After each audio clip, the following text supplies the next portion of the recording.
들었어? 민신의 머슴 만보기가 그리 마님을 업고 도망쳤다면서요? 아이고, 아무리 과부가 되었기로서니 천한 머슴이 귀한 아시마님을 훔쳐 달아났다니. 세상에 그런 놈이 어디였어. 언제적 얘기를 하는 건지 원, 만보기가 다시 돌아온 게 벌써 한참이구만. 과부가 된 마님이랑 연을 맺었다지? 근데 그놈이 돌아올 땐 어마어마한 부자가 되어 있더라지 뭐요? 온 고을을 뒤흔드는 놀라운 소문에 빨래터 아낙네들의 입이 바빠졌습니다.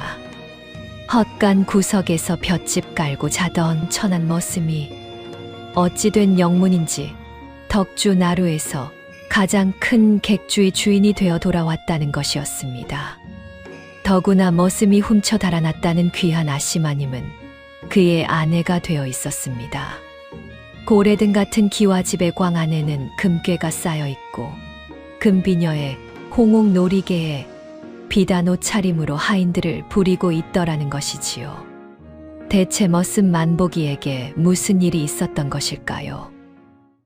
호야담의 감동적인 이야기가 계속되도록 구독과 좋아요로 응원해주세요. 자, 그럼 오늘도 재미난 옛날 이야기 지금 바로 시작합니다. 충청도 깊은 산골 덕주골에는 너른들과 굽이치는 강줄기를 끼고 앉은 큰 기와집이 한 채 있었습니다. 민씨 집안이라 하면 이 고을에서 모르는 사람이 없었지요. 논밭이 사방으로 펼쳐져 있고 곳간에는 해마다 쌀과 보리가 넘쳐 흘렀으며 마당 한편의 광에는 비단과 삼배, 소금과 말린 생선이 가득 쌓여 있었습니다. 그 많은 사람들 가운데 가장 눈에 띄지 않는 사내가 하나 있었습니다. 이름은 만복이라 했지요. 부모가 누구인지 본디 성이 무엇인지 아는 사람은 아무도 없었습니다. 11살 무렵 청지기가 장터에서 데려왔다는 말만 전해질 뿐이지요. 올해로 31살이 된 만복이 가진 것이라고는 몇 군데 기운 소못 한 벌과 손때가 번들거리는 지게 하나, 그리고 헛간 구석에 깔아 둔 볏짚 잠자리가 전부였습니다. 새벽 딸기 울기 전에 일어나 외양간의 소에게 여물을 주고 해가 뜨면 장작을 패고 물을 길었습니다. 해가 기울면 뒷산에 올라 뗄감을 한 짐 해 내려왔지요. 그렇게 20년을 하루같이 살았지만 불평을 입에 올린 적은 한 번도 없었습니다. 청직이나 하인들이 만복을 부를 때 이름을 불러주는 경우는 드물었습니다. 대개 이놈아이거나 거기 머슴이었지요. 만복은 그 부름에도 고개를 끄덕이며 묵묵히 시킨 일을 해냈습니다. 사람들은 만복이 감정 없는 돌부처 같은 사내라고 여겼습니다. 그러나 그것은 감정이 없어서가 아니었습니다. 화를 낸들 자기 편이 되어줄 사람이 이 세상에 한 명도 없다는 사실을 너무 일찍 깨달아 버린 탓이었지요. 그해 봄 민씨 집안에 큰 잔치가 벌어졌습니다. 장남 민재헌이 한양의 명문 사대부가 한씨 집안의 고명딸을 아내로 맞이하게 된 것이었습니다. 마당에는 잔치상에 올릴 돼지를 잡고 떡을 찌는 안악들이 분주히 오갔고 대문 앞에는 한양에서 보내온 혼수짐이 줄지어 늘어섰습니다. 비단 보자기에 쌓인 궤장만 12개, 은장도며 금비녀가 담긴 폐물함이 3개였지요. 만복은 그 혼수짐을 안채로 나르는 일을 맡았습니다. 비단 보자기 사이로 스며 나오는 향 냄새가 코를 간지렸습니다. 자기 같은 거친 손으로 만져서는 안 될 물건을 만지고 있다는 생각에 짐을 옮길 때마다 더욱 조심스러워졌습니다. 사인교가 마을 어귀의 모습을 드러낸 것은 해가 중천에 걸린 때였습니다. 풍악 소리가 들판을 건너 마당까지 울렸고 구경꾼들이 담장 밖에 몰려들었습니다. 만복은 마구간 옆 느티나무 그늘에 서서 가마가 대문 안으로 들어오는 모습을 바라보았습니다. 가마발이 거치고 안에서 한 여인이 내려섰습니다. 연분홍화로 위로 족두리가 은비녀에 고정되어 있었고 고운 얼굴 위에는 연지곤지가 단정하게 찍혀 있었습니다. 그러나 만복의 눈을 사로잡은 것은 화려한 옷이 아니었습니다. 가마에서 내리며 땅에 발을 딛는 순간 그 여인의 눈이 마당을 한 바퀴 훑었는데 그 시선 안에 겁이나 거만함이 없었습니다. 낯선 곳에 와서 어리둥절할 법도 한데 등을 곧게 세운 채 고요한 눈으로 주위를 살피는 모습이 어디에 서든 흔들리지 않는 법을 아는 사람 같았습니다. 한이화, 그것이 새 안주인의 이름이었습니다. 만복은 느티나무 뒤에서 두 손을 모은 채 꿈쩍도 하지 못했습니다. 자신과는 전혀 다른 세상에서 온 사람이 바로 저기에 서 있다는 사실이 가슴에 깊은 자국을 남겼습니다. 자신처럼 이름도 성도 없는 머슴과는 하늘과 땅만큼이나 먼 사람이었지요. 그의 견주어 신랑 민재헌의 눈빛은 사뭇 달랐습니다. 혼례 며칠 뒤 혼수 목록을 꺼내 하나하나 금액을 따져보는 재헌의 모습을 만복은 우연히 보게 되었습니다. 재헌은 아내가 가져온 비단의 값어치보다 장인 한 대감의 벼슬과 인맥을 더 자주 입에 올렸지요. 아내를 맞이한 기쁨보다 처가의 권세를 먼저 따지는 사내였습니다. 이화가 시집온 지 석 달쯤 지났을 때였습니다. 그날 만복은 뒷마당에서 겨울을 대비해 장작을 쌓고 있었습니다. 장작 더미가 키를 훌쩍 넘길 만큼 높이 올라갔을 무렵 14살 먹은 어린 하인 도리가 옆을 뛰어가다 밑동에 걸려 넘어졌습니다. 그 충격으로 꼭대기의 장작이 우르르 무너져 내리기 시작했습니다. 만복은 생각보다 먼저 몸이 움직였습니다. 도리를 낚아채듯 한 팔로 끌어안고 등을 돌려 쏟아지는 장작을 온몸으로 받아냈습니다. 굵은 통나무가 등과 어깨를 내리쳤고 뾰족하게 갈라진 장작 끝이 오른팔을 깊이 찢었습니다. 핏줄기가 소매를 타고 흘러내렸지만 만복은 도리를 먼저 바닥에 내려놓고 괜찮으냐고 물었습니다. 도리가 울면서 청지기에게 달려갔습니다. 그러나 뒷마당에 나타난 청지기의 첫마디는 걱정이 아니었습니다. 이놈아, 장작을 쌌는데 왜 이 난리를 쳤느냐? 곳간에 넣을 장작이 절반은 부러졌겠구나. 청지기는 나뒹구는 장작을 보며 혀를 찼습니다. 만복의 팔에서 피가 뚝뚝 떨어지고 있었지만 청지기는 하인을 시켜 헌천 조각을 가져오게 한 뒤 대충 팔을 동여매었습니다. 매듭이 세게 졸려 만복의 얼굴이 일그러졌지만 소리를 내지는 않았습니다. 피만 그치면 되었으니 어서 장작을 다시 쌓아라. 해지기 전에 못 끝내면 저녁거리도 없는 줄 알아라. 청지기가 돌아서자 만복은 피가 스며 나오는 팔을 내려다보았습니다. 아프다는 생각보다 먼저 든 것은 체념이었습니다. 머슴이 다치는 일은 소가 다치는 일보다도 대수롭지 않게 여겨지는 곳이 이곳이었으니까요. 피 묻은 손으로 장작을 다시 집어 올리려 할 때 등 뒤에서 가벼운 발자국 소리가 들렸습니다. 잠깐, 그 팔로 무엇을 들겠다는 게냐? 고개를 돌리자 이화가 서 있었습니다. 옥색 저고리에 남색 치마를 입은 안주인은 미간을 찌푸린 채 만복의 팔에 감긴 핏빛 천 조각을 내려다보고 있었습니다. 그 얼굴에는 불쾌함이 아니라 안타까움이 서려 있었지요. 이화는 여종에게 깨끗한 물 한 대야와 약을 가져오라 명한 뒤 만복 앞에 무릎을 굽혀 앉았습니다. 팔에 감긴 헌천을 조심스레 풀자 속살이 갈라진 상처가 드러났고 이화의 눈썹이 가늘게 떨렸습니다. 아, 아씨, 이런 것은 소인이 알아서. 만복이 황급히 팔을 움츠리려 했지만 이화가 손목을 부드럽게 잡아 다시 내려놓았습니다.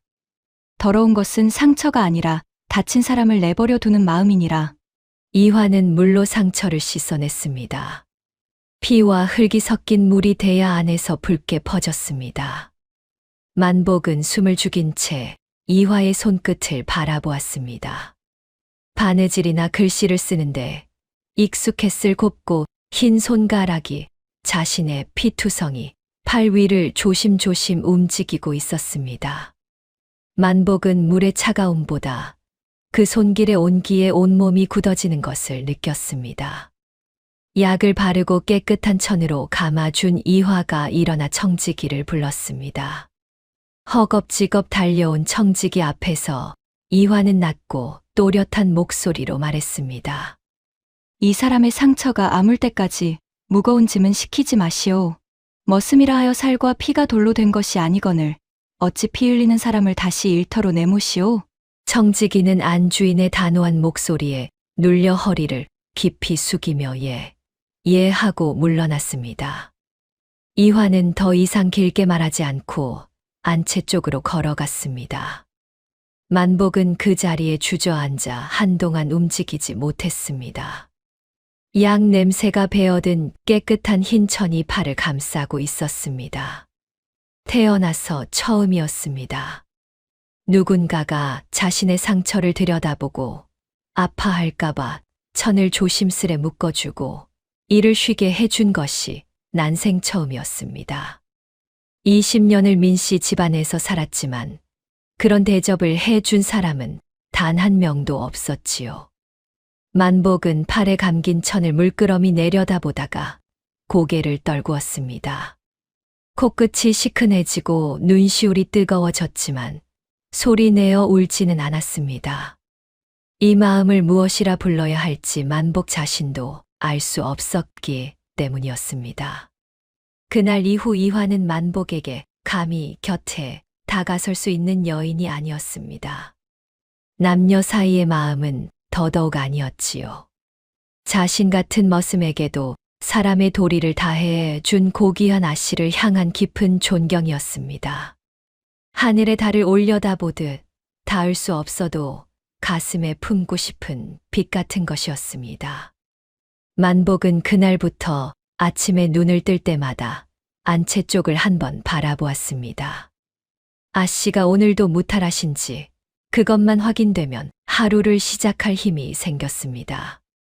누구에게도 말하지 못할 마음이었지만 볏짚 잠자리 위에 놓인 유일한 온기이자 유일한 빛이었습니다. 민재언은 어릴 적부터 자신이 큰 인물이 될 것이라 굳게 믿는 사내였습니다. 아버지가 남긴 토지와 곳간, 민씨 집안의 이름이 그 믿음을 떠받치고 있었지요. 문제는 믿음만 클 뿐 그것을 뒷받침할 재주가 어디에도 없다는 것이었습니다.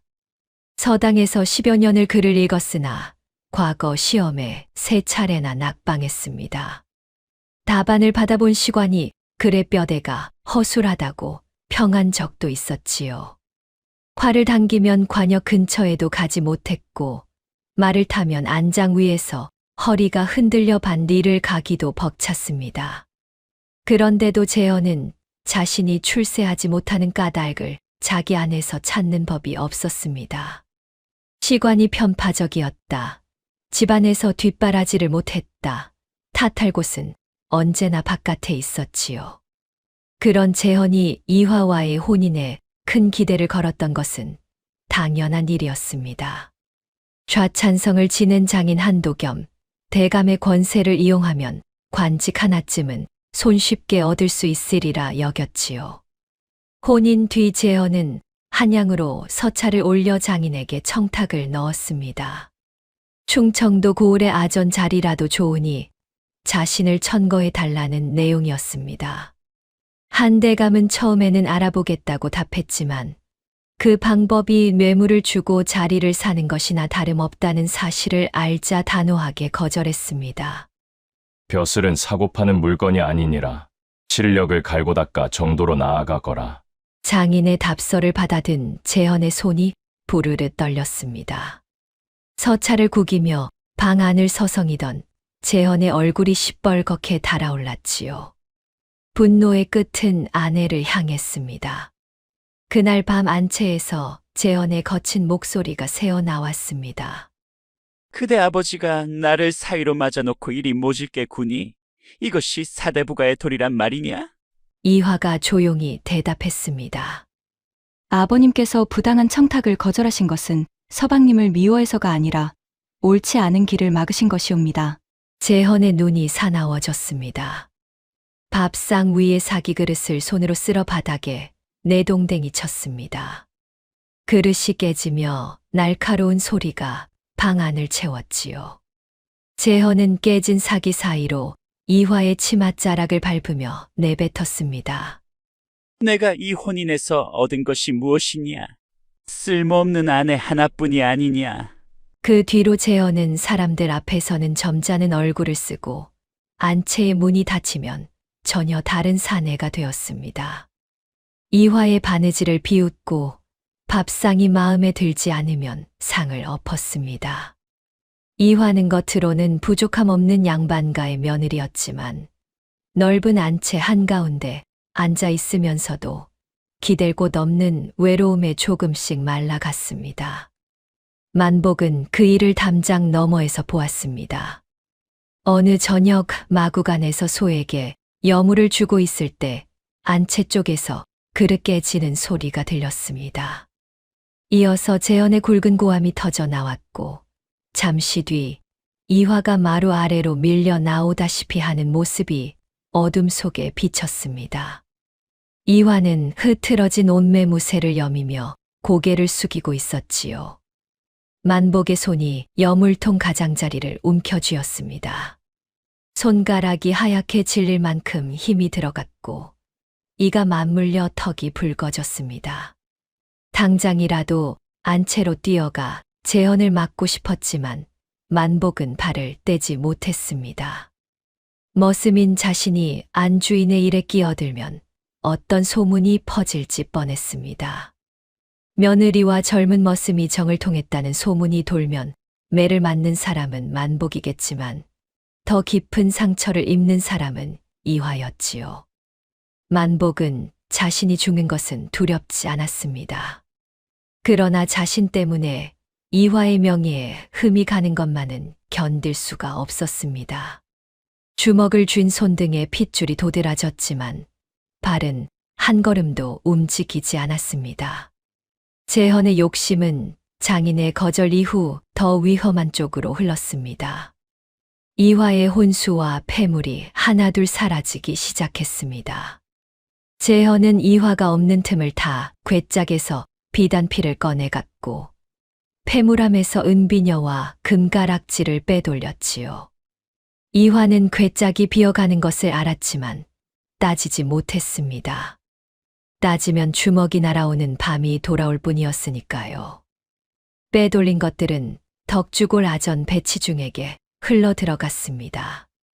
배치중은 겉으로는 부드러운 말씨를 쓰는 사내였지만 속은 고을 백성들의 곡식과 비단을 빼돌려 제 배를 채우는 교활한 자였습니다. 배치중은 재헌의 출세욕을 한눈에 꿰뚫었지요. 도련님 같은 분이 이 시골에 묻혀 계실 분이 아니지요. 제가 길을 열어드리리다. 재헌은 배치중의 말을 고지곳대로 믿었습니다. 이화의 혼수를 팔아 뇌물과 자금을 건넸고 배치중은 재헌을 조정해 바칠 비단과 종이, 약재를 빼돌리는 곡물 절도에 끌어들였습니다. 재헌은 거기서 멈추지 않았습니다. 이화의 짐 속에 있던 친정 문서에서 장인 한대감의 인장본을 떠서 위조했지요. 모든 거래가 한대감의 명에 따른 것처럼 문서를 꾸며 일이 발각되어도 죄가 처가로 돌아가게 빠져나갈 구멍을 미리 파두었습니다. 그해 가을 곡물이 한양에 도착하지 않았다는 소식이 조정을 뒤흔들었습니다. 감찰관원이 내려와 장부를 뒤지자 위조된 문서에 찍힌 인장은 모두 민재헌의 장인인 한도겸 대감의 것을 가리키고 있었지요. 한대감은 관하로 끌려가 모진 문초를 받았습니다.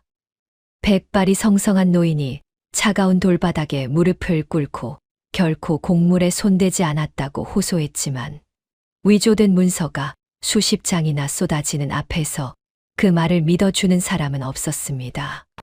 한대감은 곤장을 맞고 옥에 갇힌 뒤 병을 얻어 석 달을 넘기지 못하고 세상을 떠났습니다. 이화의 오라비들은 유배되었고 한씨 집안의 토지와 저택은 모두 나라에 몰수되었지요. 그 소식이 덕주골에 닿았을 때 이화는 방문을 닫고 하루 종일 나오지 않았습니다. 밥상이 들어갔지만 숟가락을 대지 않았고 밤새 불을 켠 채 꼼짝도 하지 않았습니다. 아버지의 억울한 죽음, 오라비들의 유배, 한평생 명예를 지킨 집안이 도둑의 누명을 쓰고 무너졌다는 사실이 가슴을 짓눌렀습니다. 이틀째 되는 날 재헌이 방문을 열었습니다. 그 얼굴에는 미안함이라고는 한 조각도 보이지 않았습니다. 눈이 벌겋게 부은 이화를 내려다보며 재헌이 말했습니다. 니년의 친정이 끝내 나를 밀어주지 않았으니 이런 일이 벌어진 게 아니냐. 이제 갈 곳도 없을 터이니 내 앞에서 고개나 숙이고 살 거라. 이화는 고개를 들어 남편을 바라보았습니다. 눈물이 마른 두 눈에 처음으로 싸늘한 기운이 서렸습니다. 그러나 입을 열지는 않았습니다. 재헌이 친정에 정확히 무슨 짓을 저질렀는지 이화는 미처 다 알지 못했습니다. 다만 남편의 눈빛 속에 죄책감이 전혀 없다는 사실만이 가슴에 차갑게 박혔을 뿐이지요. 이화는 모든 것을 가졌을 때 남편을 진심으로 섬기려 했습니다. 자신보다 부족한 남편임을 알면서도 한 번 지아비로 맞이한 사람이니 끝까지 함께하겠다는 마음이었습니다. 그러나 재헌은 자신에게 과분한 아내를 얻고도 고마워하기는커녕 그녀가 가진 모든 것을 빼앗아 갔습니다. 배치중은 처음부터 재헌을 동업자로 여긴 적이 없었습니다. 재헌이 건네준 뇌물과 비단, 이화의 폐물은 고스란히 배치중의 곳간으로 들어갔지요. 공물을 빼돌려 생긴 이익도 마찬가지였습니다. 배치중은 재헌에게 일이 마무리되면 몫을 나누겠다고 말해왔지만 처음부터 나눌 생각 따위는 없었습니다. 재헌은 배치중에게 민씨 집안의 이름과 처가의 인장을 빌려준 도구일 뿐이었지요. 공물을 빼돌리는 일이 어느 정도 마무리되자 배치중은 재헌에게 연락을 끊었습니다. 사람을 보내도 만나주지 않았고 서찰을 올려도 답이 돌아오지 않았습니다. 재헌은 처음에는 배치중이 바쁜 탓이려니 넘겼지만 석 달이 지나도 약속한 은자 한 양 돌아오지 않자 비로소 무언가 잘못되었다는 사실을 깨달았습니다. 재헌은 분노했지만 그 분노 안에는 두려움이 섞여 있었습니다. 자신이 처가의 인장을 위조한 사실, 공물절도에 가담한 사실을 배치중이 모두 알고 있었기 때문이지요. 그러나 재헌은 그 두려움을 인정하지 않았습니다. 자신은 민씨 집안의 장남이고 배치중은 고을의 아전에 불과하다고 스스로를 다독였습니다. 감히 고을 아전 놈이 민씨 집안을 우습게 보다니 내가 직접 가서 바로잡겠다. 재헌은 민씨 집안의 하인 대여섯을 데리고 강가의 비밀 창고로 향했습니다. 달이 구름에 가려 어둑한 밤이었지요. 창고는 덕주나루에서 한참 떨어진 갈대밭 뒤편에 자리하고 있었습니다. 강물 소리에 묻혀 발자국 소리조차 들리지 않는 외진 곳이었지요. 재헌은 창고 앞에서 배치중의 사내들에게 자신이 누구인지를 밝히며 당장 배치중을 불러오라고 호통쳤습니다. 그의 목소리는 크고 거칠었지만 손끝이 미세하게 떨리고 있었습니다. 민씨 집안의 이름을 내세우면 아전쯤은 고개를 숙일 것이라고 믿었지요. 그러나 창고를 지키던 사내들은 재헌의 호통에 눈 하나 깜짝하지 않았습니다. 갈대밭 뒤에서 서너 명의 사내가 더 나타났습니다. 그들의 손에는 몽둥이와 칼이 들려 있었지요. 재헌이 데려온 하인들은 무기라고는 지팡이 하나 들고 있지 않았습니다. 주인이 아전을 만나러 간다 하여 따라왔을 뿐 칼부림이 벌어지리라고는 생각지도 못했던 것입니다. 사내들이 사방에서 몰려들자 하인들은 뿔뿔이 흩어져 달아났습니다. 제헌은 홀로 창고 벽에 등을 붙인 채 고함을 질렀지만 그의 목소리는 이미 갈라져 있었습니다. 나는 민씨 집안의 장남이다. 감히 누가 내게 칼을 겨누느냐. 배치중의 오른팔인 덩치 큰 사내가 코웃음을 치며 한 걸음 다가왔습니다. 민씨 집안이면 무엇합니까? 여기는 도련님의 마당이 아니지요. 칼날이 번뜩였습니다. 제헌은 몸을 피하려 했지만 평생 칼을 맞아 본 적이 없는 사내의 몸은 제대로 움직이지 않았습니다. 날이 옆구리를 깊이 파고들었고 제헌의 입에서 짧은 비명이 터져 나왔습니다.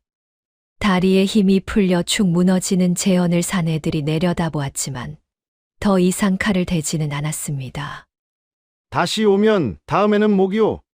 사내들은 쓰러진 제헌을 그대로 두고 갈대밭 너머로 사라졌습니다.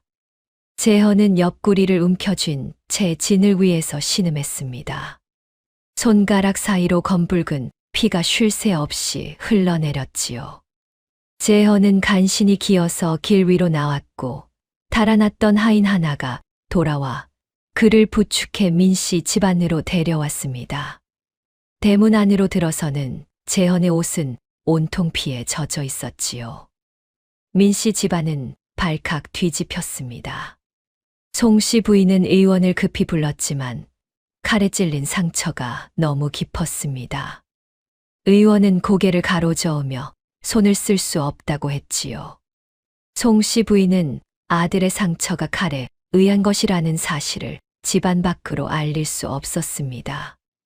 곡물절도에 가담한 사실이 드러나면 민씨 집안이 통째로 무너지기 때문이었지요. 그녀는 하인들의 입을 막고 제헌이 산에서 산적에게 습격당했다고 둘러대었습니다. 이화는 안채에서 남편이 피투성이가 된 채 실려오는 소리를 들었습니다. 급히 달려갔을 때 제헌은 이미 얼굴에서 핏기가 빠져 잿빛이 되어 있었습니다. 의원이 상처를 감싸고 있었지만 천 위로 피가 계속 스며 나왔지요. 이화는 남편의 머리맡에 앉았습니다. 자신에게 모욕과 폭력을 일삼았던 남편이었지만 죽어가는 사람 앞에서 이화의 가슴에 처음 떠오른 것은 미움이 아니었습니다. 이 사람은 왜 이 지경이 되도록 자기 분수를 몰랐을까 하는 깊은 안타까움이었지요. 그러나 죽음을 앞둔 제헌의 눈에는 미우침이 보이지 않았습니다. 그는 고통으로 찌그러진 얼굴을 이화에게 돌리며 떨리는 손으로 자신의 허리춤을 더듬었습니다. 피에 젖은 허리띠 안쪽에서 손바닥만 한 검은 나무 조각이 나왔습니다. 신표의 앞면에는 붉은 물감으로 3마리 까마귀가 새겨져 있었습니다. 새 날개가 위로 뻗은 삼조고 문양이었지요. 뒷면을 뒤집자 숫자와 기호가 촘촘히 빽빽하게 새겨져 있었습니다. 마치 누군가만 알아볼 수 있도록 만들어 놓은 암호 같았습니다. 제헌은 그것을 이화의 손에 쥐어주며 쉰 목소리로 말했습니다. 네 목숨을 걸고라도 이것을 숨겨라. 이것이 저들의 손에 들어가면 민씨 집안도 끝이야. 이화는 차가운 나무 조각을 받아들었습니다.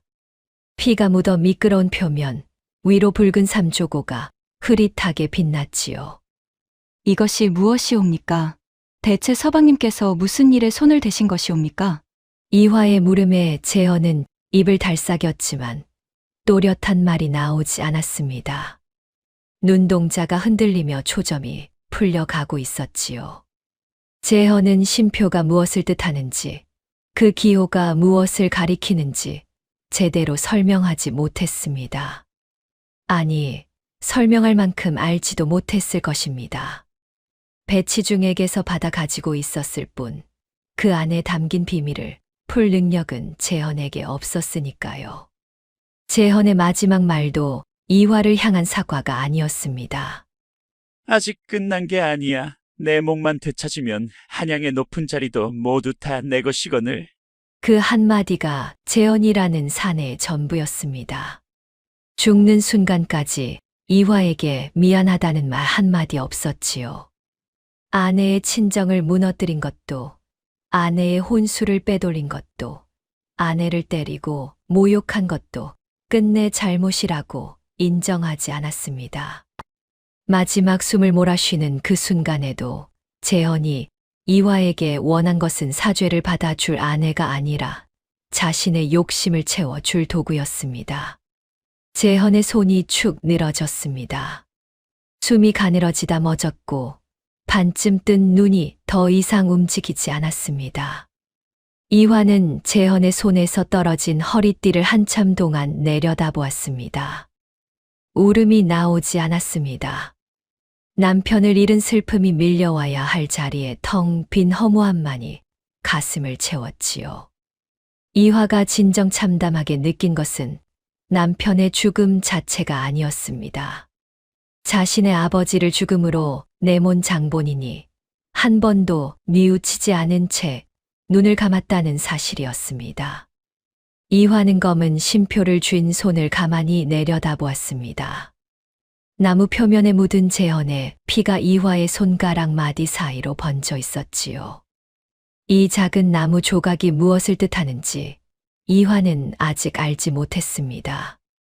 다만 남편이 목숨이 끊어지는 마지막 순간까지 이것을 쥐고 있었다는 사실, 그리고 이것을 자신에게 넘겼다는 사실이 예사롭지 않다는 것만은 느낄 수 있었습니다. 이화는 쉼표를 솜에 깊숙이 넣고 자리에서 일어났습니다. 방 밖에서는 송씨 부인의 곡소리가 터져 나오고 있었고 하인들이 분주하게 오가는 발소리가 마루를 울렸습니다. 민씨 집안에 초상이 났습니다. 그러나 이화의 머릿속에는 남편의 마지막 말이 아니라 아버지의 얼굴이 떠올랐습니다. 차가운 옥바닥에서 억울함을 호소하다 병들어 숨진 아버지, 먼 곳으로 끌려간 오라비들, 하루아침에 죄인의 집안이 되어 버린 친정. 재헌은 그 모든 것의 시작에 서 있던 사내였습니다. 그런 사내가 자신이 저지른 일의 무게조차 모른 채 눈을 감았으니 이화의 가슴에는 슬픔 대신 무겁고 차가운 돌덩이 같은 것만 남았습니다. 재헌의 초상이 치러지기도 전에 배치중의 사람이 민씨 집안을 찾아왔습니다. 낮은 갓을 눌러 쓴 사내가 뒷문으로 들어와 송씨 부인을 만나고 싶다고 했지요. 송씨 부인은 아들의 관 앞에서 곡을 하다 말고 그 사내를 안채 뒤편의 작은 방으로 들이라 했습니다. 사내가 전한 배치중의 말은 간결하고 날카로웠습니다. 도련님께서 돌아가시기 전에 검은 쉼표를 가지고 계셨지요. 그것이 지금 누구 손에 있는지 저희가 모를 리 없습니다. 쉼표를 넘기지 않으시면 민씨 집안이 공물에 손을 댄 사실을 관하에 알리겠습니다. 송씨 부인의 얼굴에서 핏기가 싹 빠졌습니다. 곡소리에 젖어 불던 눈이 순식간에 차갑게 가라앉았지요. 아들이 무슨 일에 손을 댔는지 송씨 부인도 어렴풋이는 알고 있었습니다. 재헌이 배치중과 손잡고 공물을 빼돌린 것도 모른 채 하고 있었을 뿐이지요. 그러나 그 모든 일이 밖으로 드러나면 민씨 집안은 끝이었습니다. 송씨 부인은 사내가 돌아간 뒤 빈방에 홀로 앉아 한참을 생각했습니다. 촛불이 흔들리는 어둠 속에서 그녀의 눈이 가늘게 좁혀졌습니다. 죽은 아들의 잘못을 인정하고 집안이 무너지는 길과 다른 누군가에게 죄를 덮어씌워 집안을 지키는 길. 두 갈래 앞에서 송씨 부인은 오래 망설이지 않았습니다. 그녀의 눈이 안채 쪽을 향했습니다. 상복을 입고 남편의 관 앞에 앉아있을 며느리의 모습이 떠올랐지요. 친정이 몰락해 돌아갈 곳도 없고 편을 들어줄 친척도 없는 며느리. 송씨 부인에게 이화는 죄를 뒤집어 씌우기에 더할 나위 없는 사람이었습니다. 며칠 뒤 민씨 집안에 이상한 소문이 돌기 시작했습니다. 재헌이 죽기 전날 밤 이화가 직접 약을 다려 남편에게 올렸다는 이야기였지요. 부엌의 안악은 이화가 약탕기를 들고 안방으로 들어가는 것을 보았다고 했고, 안채를 지키던 여종은 이화가 남편에게 약사발을 건넨 뒤 잠시 방을 비웠다고 증언했습니다. 모두 거짓이었습니다. 재헌은 칼에 찔려 돌아왔고 이화가 달인 약을 마신 적도 없었지요. 그러나 송씨 부인은 의원까지 매수해 재헌의 사인이 외상이 아니라 동물에 의한 것일 수 있다는 말을 흘리게 했습니다. 며느리가 친정의 원수를 갚으려고 남편에게 독을 먹인 것이다. 이 한마디가 민씨 집안 안팎으로 퍼지는 데는 사흘이 걸리지 않았습니다. 하인들은 서로 눈짓을 나누며 이화를 피했고, 밥을 가져다 주는 여종마저 상을 마루에 내려놓고 고개도 들지 않은 채 돌아섰습니다. 이화는 그 소문을 듣고 믿을 수가 없었습니다. 자신이 남편을 독살했다니 어찌 그런 말이 나올 수 있단 말입니까? 이화는 송씨 부인을 찾아가 무릎을 꿇고 호소했습니다. 어머님, 서방님께서는 그날 밤 밖에서 칼에 찔려 돌아오셨습니다. 소부가 약을 다린 적이 없사옵니다. 그날 서방님의 상처를 본 하인들이 있지 않사옵니까? 송씨 부인은 며느리를 차갑게 내려다보았습니다. 그 눈에는 동정도 죄책감도 보이지 않았습니다.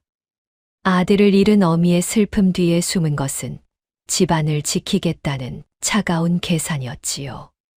상처를 보았다는 하인이 누구냐? 나는 그런 말을 들은 적이 없다. 이화는 그 말에 등줄기가 서늘해지는 것을 느꼈습니다. 재헌이 피투성이가 된 채 실려올 때 마당에 있던 하인이 한둘이 아니었지요. 그런데 송씨 부인이 모른다고 하는 것은 하인들의 입을 이미 막아버렸다는 뜻이었습니다. 이화는 그제야 이 소문이 바깥에서 저절로 생긴 것이 아니라 시어머니가 꾸민 것임을 깨달았습니다. 어머님, 저에게 어찌 이러시옵니까? 이화의 목소리가 가늘게 떨렸습니다. 그러나 송씨 부인은 더 이상 대꾸하지 않았습니다. 고개를 돌린 채 여종에게 며느리를 데려가라고만 했지요. 송씨 부인은 이화를 관아에 넘기지는 않았습니다. 관아에 넘기면 재헌의 진짜 사인과 곡물 절도까지 드러날 수 있었기 때문이지요. 그녀는 겉으로 자비로운 시어머니의 얼굴을 썼습니다. 자마관가에 넘기지는 못하겠으니 이 집에서 나가거라. 다시는 민씨 집안의 문턱을 넘지 마. 그러나 속으로 송씨 부인은 배치중과 이미 뒷거래를 끝낸 뒤였습니다. 이화를 집 밖으로 내보내면 배치중의 사내들이 뒤를 쫓아 신표를 빼앗고 이화의 입을 영원히 막기로 한 것이지요. 송씨 부인은 며느리의 죽음까지 직접 명하지는 않았지만 그것이 일어나리라는 사실을 알면서도 눈을 감았습니다. 이화가 민씨 집안에서 쫓겨나는 날은 아침부터 비가 내렸습니다. 하인 2명이 이화의 방으로 와서 짐을 꾸리라고 했습니다. 짐이라 해봐야 챙길 것이 없었지요. 이화가 혼수로 가져온 비단과 폐물, 친정에서 딸려 보낸 서책과 문방사우는 이미 재헌이 빼돌렸거나 송씨 부인이 거두어 간 뒤였습니다. 이화에게 남은 것은 몸에 걸친 상복과 낡은 겉옷 한 벌뿐이었습니다. 이화는 방을 나서기 전 상복의 안단 깊숙한 곳에 바늘과 실로 작은 주머니를 만들어 검은 신표를 꿰매 넣었습니다. 겉에서는 손으로 만져보아도 알 수 없도록 납작하게 숨겼지요. 이것이 친정의 억울함과 이어져 있다는 직감만은 또렷했습니다. 이것마저 빼앗기면 진실은 영원히 묻힐 것이었습니다. 대문이 열렸습니다. 비가 쏟아지는 마당을 가로질러 이화가 걸어 나갔습니다. 등 뒤에서 대문이 닫히는 소리가 무겁게 울렸지요. 가마를 타고 풍악 소리와 함께 들어왔던 대문이었습니다. 이제 이화는 낡은 상복 차림에 맨발로 그 문을 나서고 있었습니다. 빗줄기가 상복의 어깨를 무겁게 눌렀습니다. 이화는 고개를 숙인 채 걸었지만 발걸음은 멈추지 않았습니다. 울지도 않았습니다. 울 힘조차 남아있지 않았던 것인지, 아니면 이 모든 일이 아직 꿈처럼 느껴졌던 것인지 이화 스스로도 알 수 없었지요. 만복은 마구간 처마 밑에 서서 그 모습을 지켜보고 있었습니다. 비에 젖은 상복이 이화의 마른 어깨에 축 늘어져 있었습니다. 한때 비단옷을 입고 가마에서 내리던 고귀한 아씨가 이제는 아무도 돌아보지 않는 쫓겨난 과부가 되어 빗속을 걸어가고 있었습니다. 만복의 주먹이 또다시 꽉 쥐어졌습니다. 온몸이 부르르 떨렸지요. 그러나 만복은 움직이지 않았습니다. 마당에는 송씨 부인의 하인들이 서 있었고 안채의 창 너머로 송씨 부인이 지켜보고 있었습니다. 지금 만복이 달려 나가 이화를 붙잡으면 어떤 일이 벌어질지 만복은 너무 잘 알고 있었습니다. 남편을 독살한 과부가 머슴과 짜고 일을 꾸몄다. 처음부터 둘이 정을 통하고 있었다. 그런 소문이 퍼지면 이화에게는 돌이킬 수 없는 낙인이 찍힙니다. 만복은 자기 목숨은 아깝지 않았지만 이화의 이름에 먹칠이 되는 것만은 견딜 수 없었지요. 그래서 만복은 이를 악물고 처마 밑에 서 있었습니다. 이화의 등이 점점 작아지고 빗속에 흐릿해지고 마침내 대문 밖 길 모퉁이를 돌아 사라질 때까지 만복은 제자리에 서서 한 걸음도 움직이지 못했습니다. 두 눈에 빗물인지 다른 무엇인지 모를 것이 고여 있었지만 만복은 소매로 닦지도 않았습니다. 이화가 사라지고도 만복은 한참을 서 있었습니다. 가슴 한가운데가 뻥 뚫린 것처럼 텅 비어 있었지요. 평생 아무것도 가진 적 없는 사내였지만 이 순간만큼은 모든 것을 잃어버린 기분이었습니다. 해가 기울었습니다. 하인들이 안으로 들어가고 마당이 비었습니다. 만복은 그제야 무거운 발걸음을 떼어 헛간으로 향했습니다. 볏짚 잠자리 밑에 숨겨두었던 보자기를 꺼냈습니다. 입고 있는 것 말고 남은 소못 한 벌과 약간의 볶은 곡식, 부싯돌 하나가 전부였지요. 만복은 보자기를 등에 묶고 헛간 문을 나섰습니다. 20해를 살았던 곳이었지만 돌아보지 않았습니다. 아끼는 물건도 정든 사람도 붙잡힐 기억도 이곳에는 없었습니다. 이곳에 만복을 붙잡아 두었던 유일한 빛이 방금 대문 밖으로 사라졌으니까요. 만복은 어둠이 내린 뒤 민씨 집안의 담을 넘었습니다. 빗속의 지늘길 위에 이화의 발자국이 희미하게 남아 있었습니다. 작고 고운 발이 질퍽한 흙을 밟고 간 자국이었지요. 비가 그치면 지워져 버릴 흔적이었습니다. 만복은 그 발자국을 따라 달리기 시작했습니다. 이화가 어디로 가는지도 따라가서 무엇을 어쩔 수 있을지도 알지 못했습니다. 다만 저 사람이 빗속에 홀로 걷고 있다는 사실, 그것만으로 만복의 다리는 멈출 수 없었습니다. 빗줄기가 세차게 얼굴을 때렸지만 만복은 고개를 숙이지 않았습니다. 어둠 속에서 지늘게 찍힌 가느다란 발자국만을 좇으며 만복은 밤길을 달려갔습니다. 이화가 가장 먼저 향한 곳은 친정 쪽 일가였습니다. 가까운 고을에 살고 있는 외숙모의 집이었지요.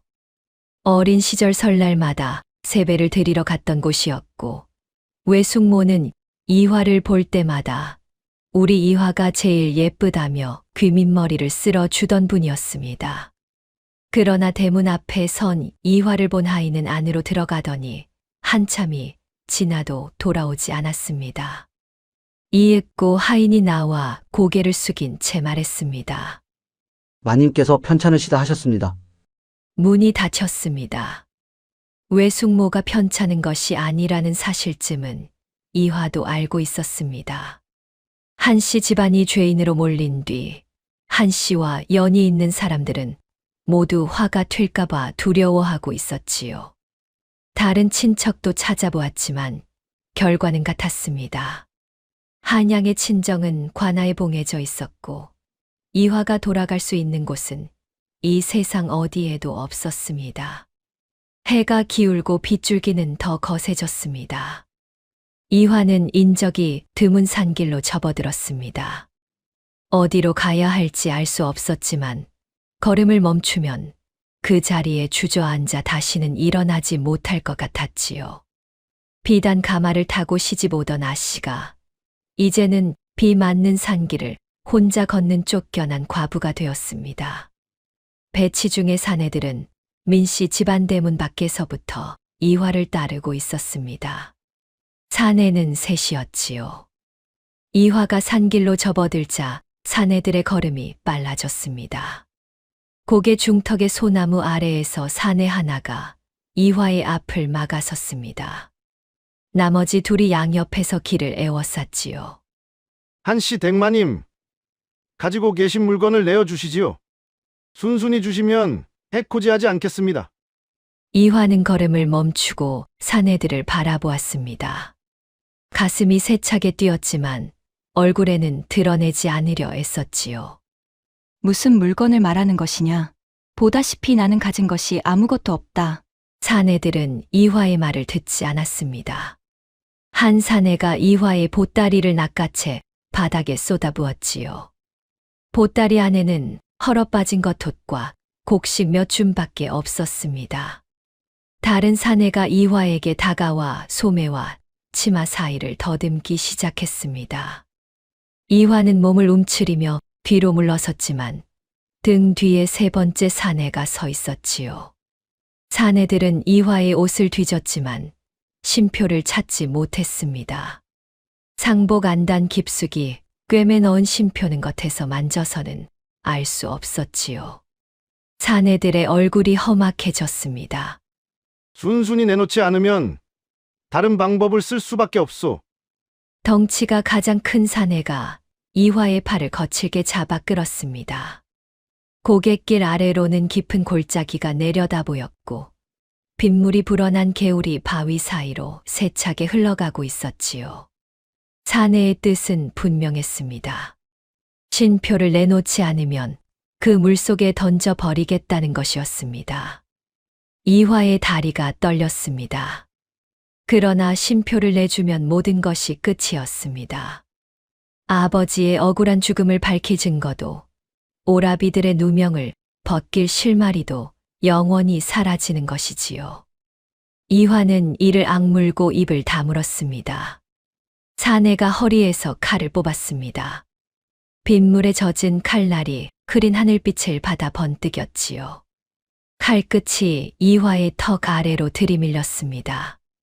마지막으로 묻겠소? 어디 숨겼소? 이화는 칼끝을 느끼면서도 고개를 들어 사내의 눈을 바라보았습니다. 입술이 파르르 떨렸지만 목소리는 꺾이지 않았습니다. 죽여라. 죽여도 없는 물건을 내놓을 수는 없다. 사내의 눈이 매섭게 좁아졌습니다. 칼을 쥔 손에 힘이 들어갔지요. 바로 그 순간이었습니다. 소나무 뒤에서 사람 하나가 뛰어나왔습니다. 손에는 녹이 쓴 낫자루가 들려 있었지요. 만복이었습니다. 만복은 밤새 빗속의 발자국을 따라 달려왔습니다. 고갯길 아래에서 사내들의 굵은 목소리가 들렸을 때 만복의 심장은 터질 듯이 뛰었습니다. 길가에 버려진 낡은 낫자루를 집어들고 소리가 나는 쪽으로 내달렸지요. 만복은 무술을 배운 적이 없었습니다. 칼을 쥐어본 적도 싸움을 해본 적도 없었지요.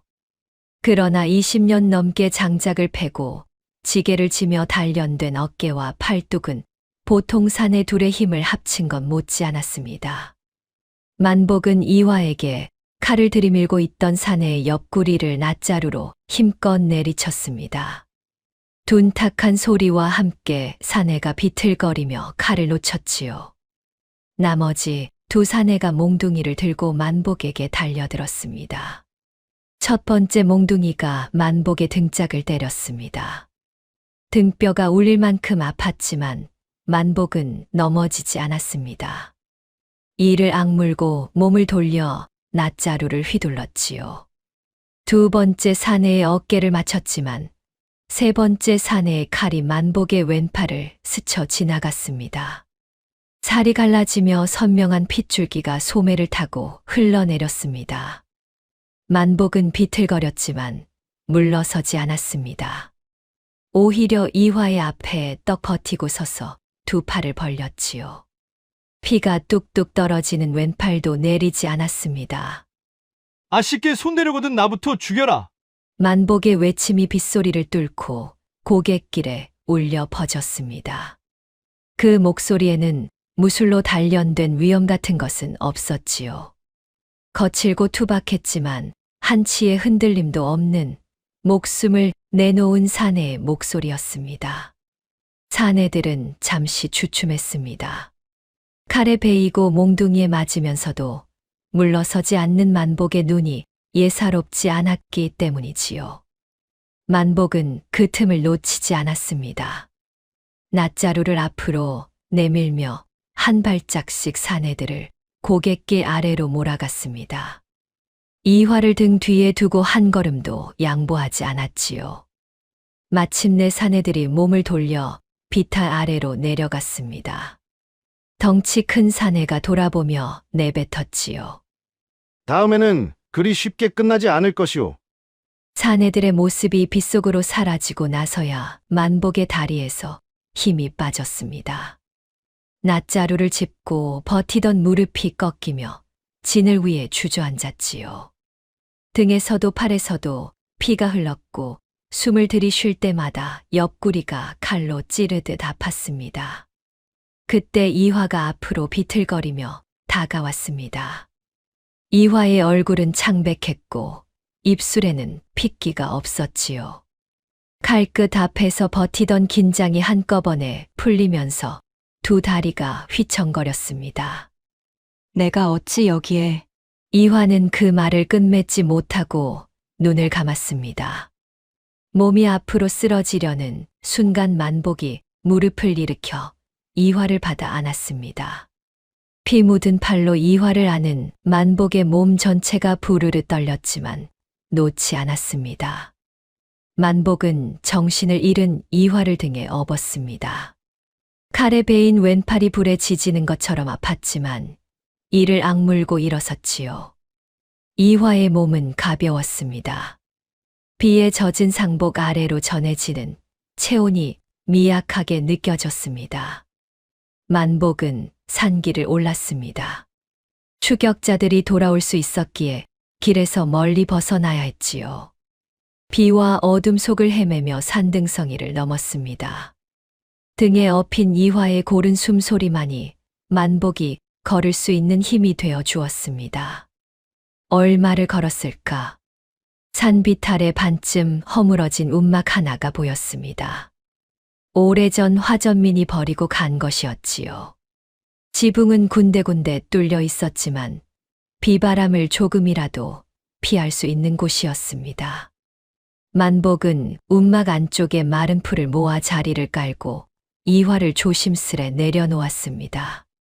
젖은 겉옷을 벗겨 물기를 짜내고 마른 풀 위에 덮어주었지요. 그리고 자신은 움막 문턱의 등을 기대고 앉았습니다. 밖을 향해 낫자루를 무릎 위에 올려놓은 채 어둠 속을 노려보았지요. 밤새 비가 내렸습니다. 만복은 눈을 감지 않았습니다. 상처에서 피가 스며 나왔지만 묶을 천도 약도 없었지요. 바깥에서 소리가 들리면 낫자루를 움켜쥐고 몸을 일으켰다가 아무것도 아니면 다시 문턱에 앉아 이화의 숨소리를 들었습니다. 날이 밝았을 때 이화가 눈을 떴습니다. 낯선 움막의 흙천장이 눈에 들어왔고 몸 아래에 깔린 마른 풀의 거친 감촉이 느껴졌지요. 고개를 돌리자 문턱에 등을 기대고 앉아있는 사내의 뒷모습이 보였습니다. 피가 마른 왼팔, 흙과 빗물에 절은 속옷, 무릎 위에 올려놓은 녹슨 낫자루. 이화는 그 등을 알아보았습니다. 민씨 집안의 멋은 만복이었지요. 자신을 구한 사람이 친척도 관원도 아닌 이름도 성씨도 없는 머슴이라는 사실에 이화는 한동안 말을 잊지 못했습니다. 만복은 이화가 깨어난 기척을 듣고 고개를 돌렸습니다. 밤새 잠을 자지 못해 충혈된 눈이었지만 이화를 보는 순간 그 눈에 안도가 퍼졌지요. 덕주골 마을에는 그 뒤로 이런 소문이 퍼졌습니다. 민씨 집안의 머슴이 밤중에 담을 넘어 사라졌고 길에 버려진 과부를 주워서 산속으로 들어갔다고요. 만복은 이화를 구한 뒤에도 여전히 아씨라 불렀습니다.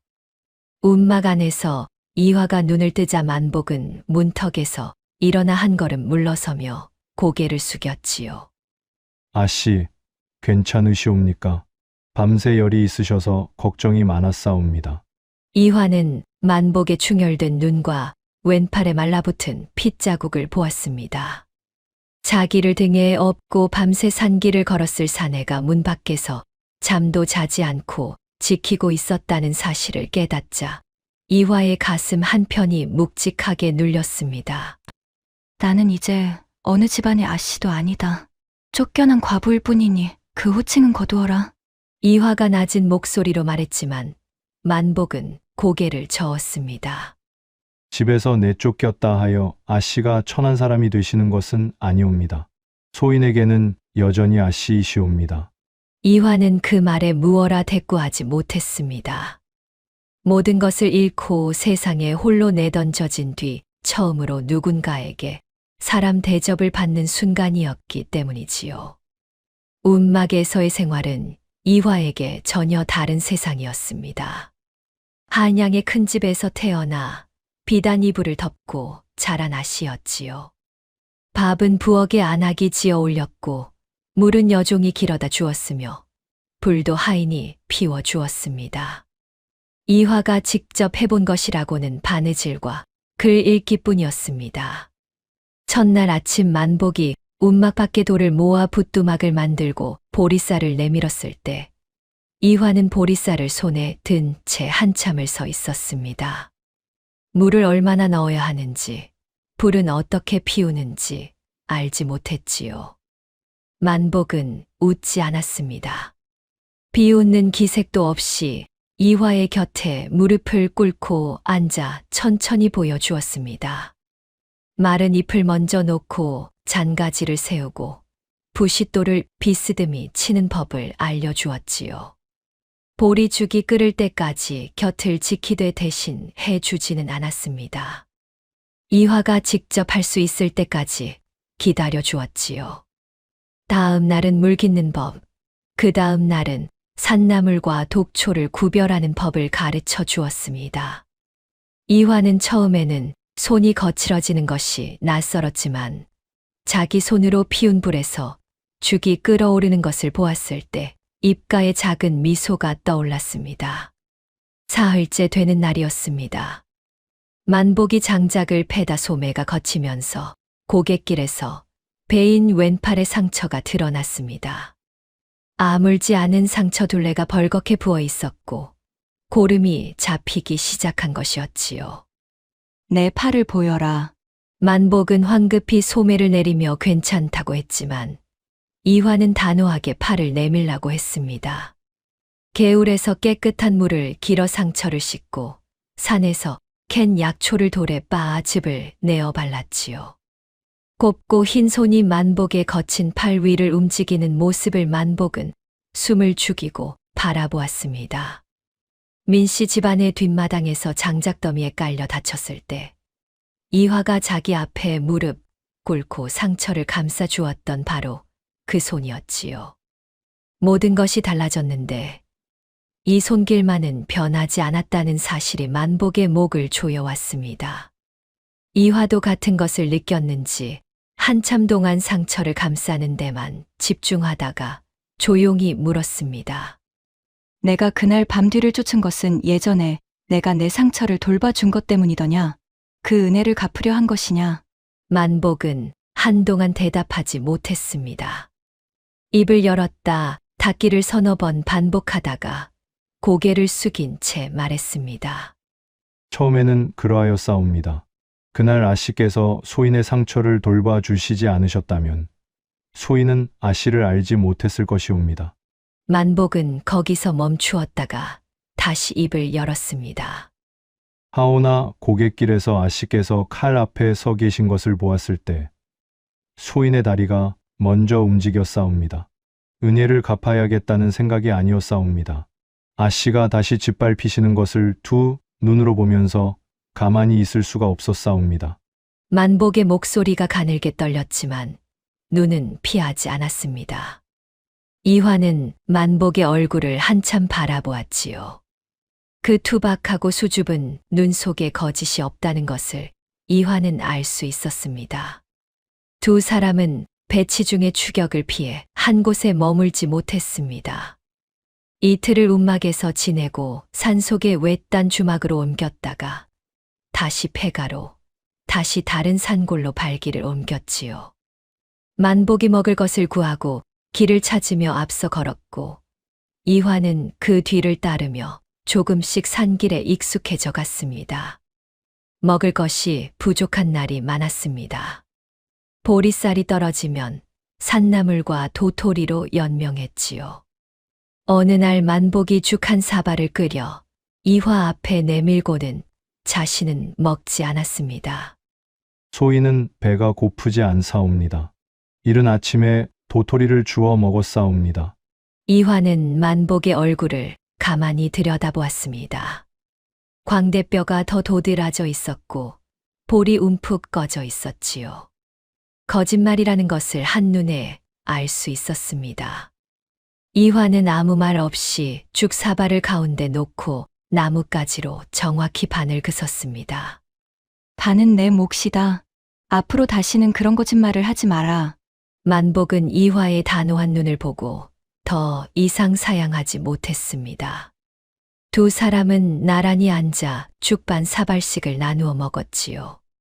한양의 넉넉한 상차림에 견주면 보잘것없는 한 끼였지만 이화는 그 보리죽이 민씨 집안의 어떤 밥보다도 따뜻하게 느껴졌습니다. 그날 저녁이었습니다. 이화가 모닥불 옆에서 나뭇가지로 땅 위에 글자를 쓰기 시작했습니다. 내 이름을 써보거라. 만복은 고개를 저었습니다. 소인은 그를 모르옵니다. 이화는 땅 위에 만복이라는 두 글자를 또박또박 썼습니다. 그리고 만복의 손에 나뭇가지를 쥐어주었지요. 이것이 내 이름이다. 따라 써보아라. 만복은 31해를 살면서 한 번도 자기 이름을 글로 본 적이 없었습니다. 거친 손에 쥔 나뭇가지가 어색하게 흔들렸지요. 획이 삐뚤어지고 크기가 맞지 않았지만 이화는 옆에 앉아 한 획 한 획 다시 보여주며 기다려 주었습니다. 몇 번째 시도 끝에 만복이 자기 이름을 완성했습니다. 삐뚤빼뚤하고 엉성했지만 분명한 두 글자였지요. 만복은 자기가 쓴 글자를 물끄러미 내려다보았습니다. 코끝이 시큰해졌고 입술이 비틀렸지만 울지는 않았습니다. 태어나 처음으로 자기 이름이 이 세상에 새겨진 순간이었습니다. 날이 갈수록 만복은 이화에게 마음이 깊어졌습니다. 그러나 입 밖에 내지 않았지요.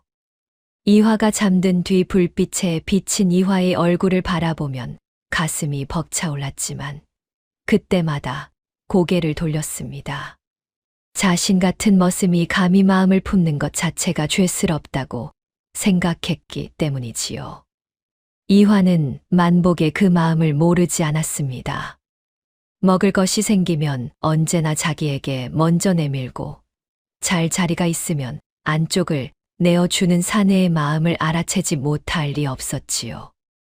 이화는 어느 날 밤 폐가의 마루에 나란히 앉아 달을 보다가 조용히 입을 열었습니다. 내가 모든 것을 가졌을 때 내 곁에는 수많은 사람이 있었다. 잘 보이려 고개를 숙이고 청을 들어달라 쫓아오고 아버지의 잔치에 빠지지 않고 달려오던 사람들, 그 사람들이 지금 어디에 있느냐? 만복은 대답하지 못했습니다. 이화가 고개를 돌려 만복을 바라보았지요. 모든 것을 잃은 뒤 내 곁에 남은 사람은 너 하나뿐이더라. 이화의 손이 만복의 손 위에 가만히 놓였습니다. 만복은 손을 뗄 수도 잡을 수도 없이 굳어졌지요. 이화의 손은 작고 따뜻했습니다. 내가 나를 아씨라 부르든 과부라 부르든 나는 내 곁에 있고 싶구나. 만복의 입술이 떨렸습니다.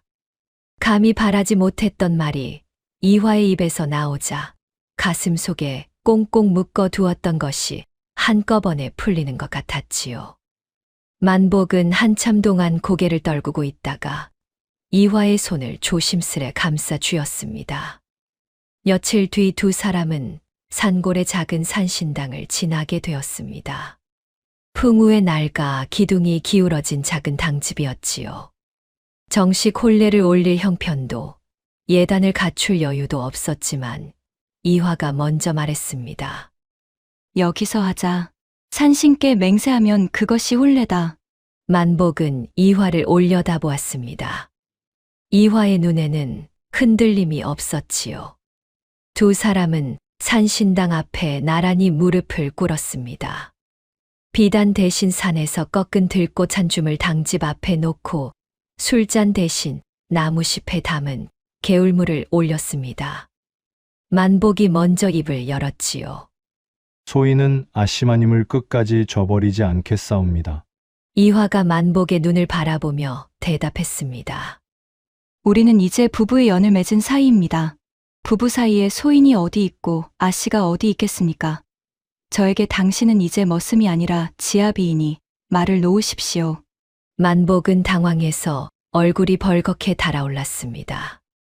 20년을 소인이라 스스로를 낮춰 부르며 살아온 사내에게 하루아침에 말투를 바꾸라는 것은 쉬운 일이 아니었지요. 그러나 귀한 아씨마님 이화의 눈에는 흔들림 없는 진심이 담겨 있었습니다. 만복은 떨리는 손으로 그러나 누구보다도 단단한 가슴으로 이화를 품에 안았습니다. 풍악도 가마도 없는 세상에서 가장 소박한 혼례였습니다. 산신당에서 부부의 맹세를 나눈 뒤에도 두 사람의 삶은 달라지지 않았습니다. 낮에는 산나무를 캐고 물을 길어낀 일을 이었고 밤에는 폐가나 움막에서 모닥불을 피워 추위를 견뎠지요. 배치 중의 사내들이 여전히 근처를 살피고 있었기에 한 곳에 이틀 이상 머무를 수 없었습니다. 하지만 언손을 호호 불어 녹여주고 뜨거운 품으로 안아주는 만복이 곁에 있었기에 이화는 조금도 춥지 않았습니다. 그런 이화에게는 밤마다 하는 일이 하나 있었습니다. 모닥불가에 앉아 상복 안단에서 꺼낸 검은 신표를 무릎 위에 올려놓고 그 위에 새겨진 숫자와 기호를 하나하나 살피는 것이었지요. 이화는 어릴 적부터 좋은 스승에게 글과 셈을 배웠고 친정에서 장부를 맡아보는 것을 어깨너머로 익힌 적이 있었습니다. 그 지식이 이 작은 나무 조각 위에서 빛을 발하기 시작했습니다. 신표 뒷면에 새겨진 숫자들은 처음에는 규칙 없이 늘어선 것처럼 보였습니다. 그러나 며칠 밤을 들여다본 끝에 이화는 두 자리 숫자가 날짜, 세 자리 숫자가 수량과 짝을 이룬다는 사실을 발견했지요. 곡물이 옮겨지는 날짜와 수량이었습니다. 기호는 더 까다로웠습니다. 삼각형과 물결무늬, 나무를 뜻하는 듯한 세로 줄이 새겨져 있었지요. 이화는 덕주골 주변의 지형을 떠올렸습니다. 삼각형은 산봉우리, 물결은 강줄기, 세로 줄은 나루터. 기호들을 조합하자 덕주 나루에서 강을 따라 내려간 곳에 비밀 창고가 있다는 결론에 이르렀습니다. 그러나 이화를 진정 놀라게 한 것은 쉼표의 가장자리에 작게 새겨진 또 다른 기호들이었습니다. 그것은 곡물의 기록이 아니었지요. 민재현이 이화의 혼수에서 빼돌린 비단과 은자의 수량, 그리고 한씨 집안의 문서가 옮겨진 기록까지 함께 새겨져 있었습니다. 배치중은 곡물만 빼돌린 것이 아니라 재현이 건넨 모든 물건의 출입을 쉼표 하나에 기록해 둔 것이었습니다. 이화의 손이 떨렸습니다. 이것은 자신의 혼수가 어디로 갔는지를 증명하는 기록이었지요. 그리고 한 가지 더 이화의 눈에 들어온 것이 있었습니다. 기호 맨 아래쪽에 덕주 나루의 창고와 객주를 뜻하는 표시가 선명하게 새겨져 있었습니다. 이화는 기억했습니다. 혼인 전에 아버지가 자신에게 해주었던 말을 말이지요.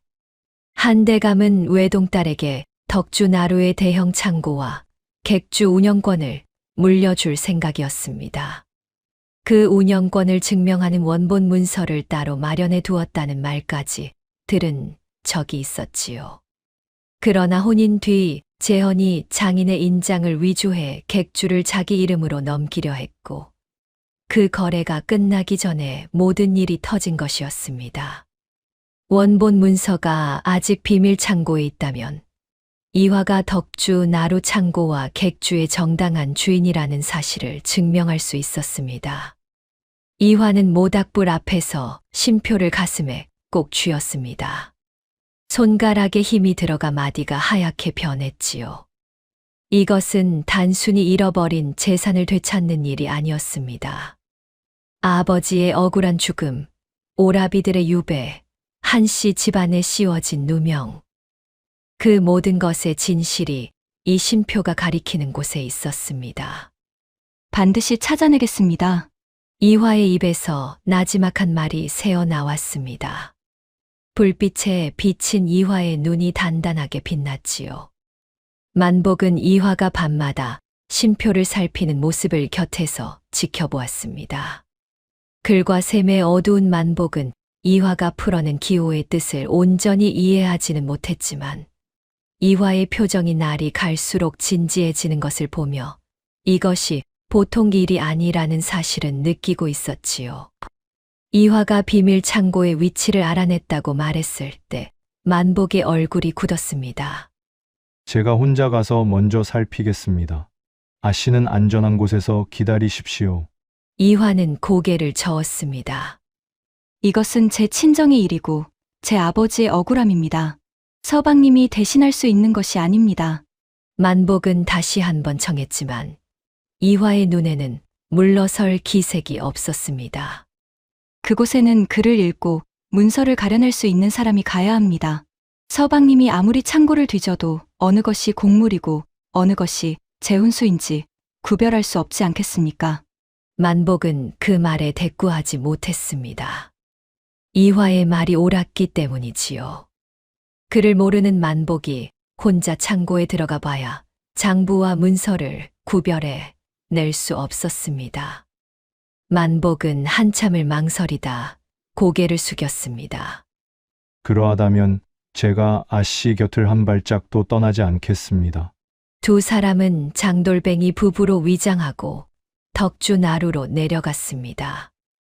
만복은 지게에 산나물과 볶은 곡식을 지고 이화는 머리에 수건을 두르고 등에 보따리를 맸지요.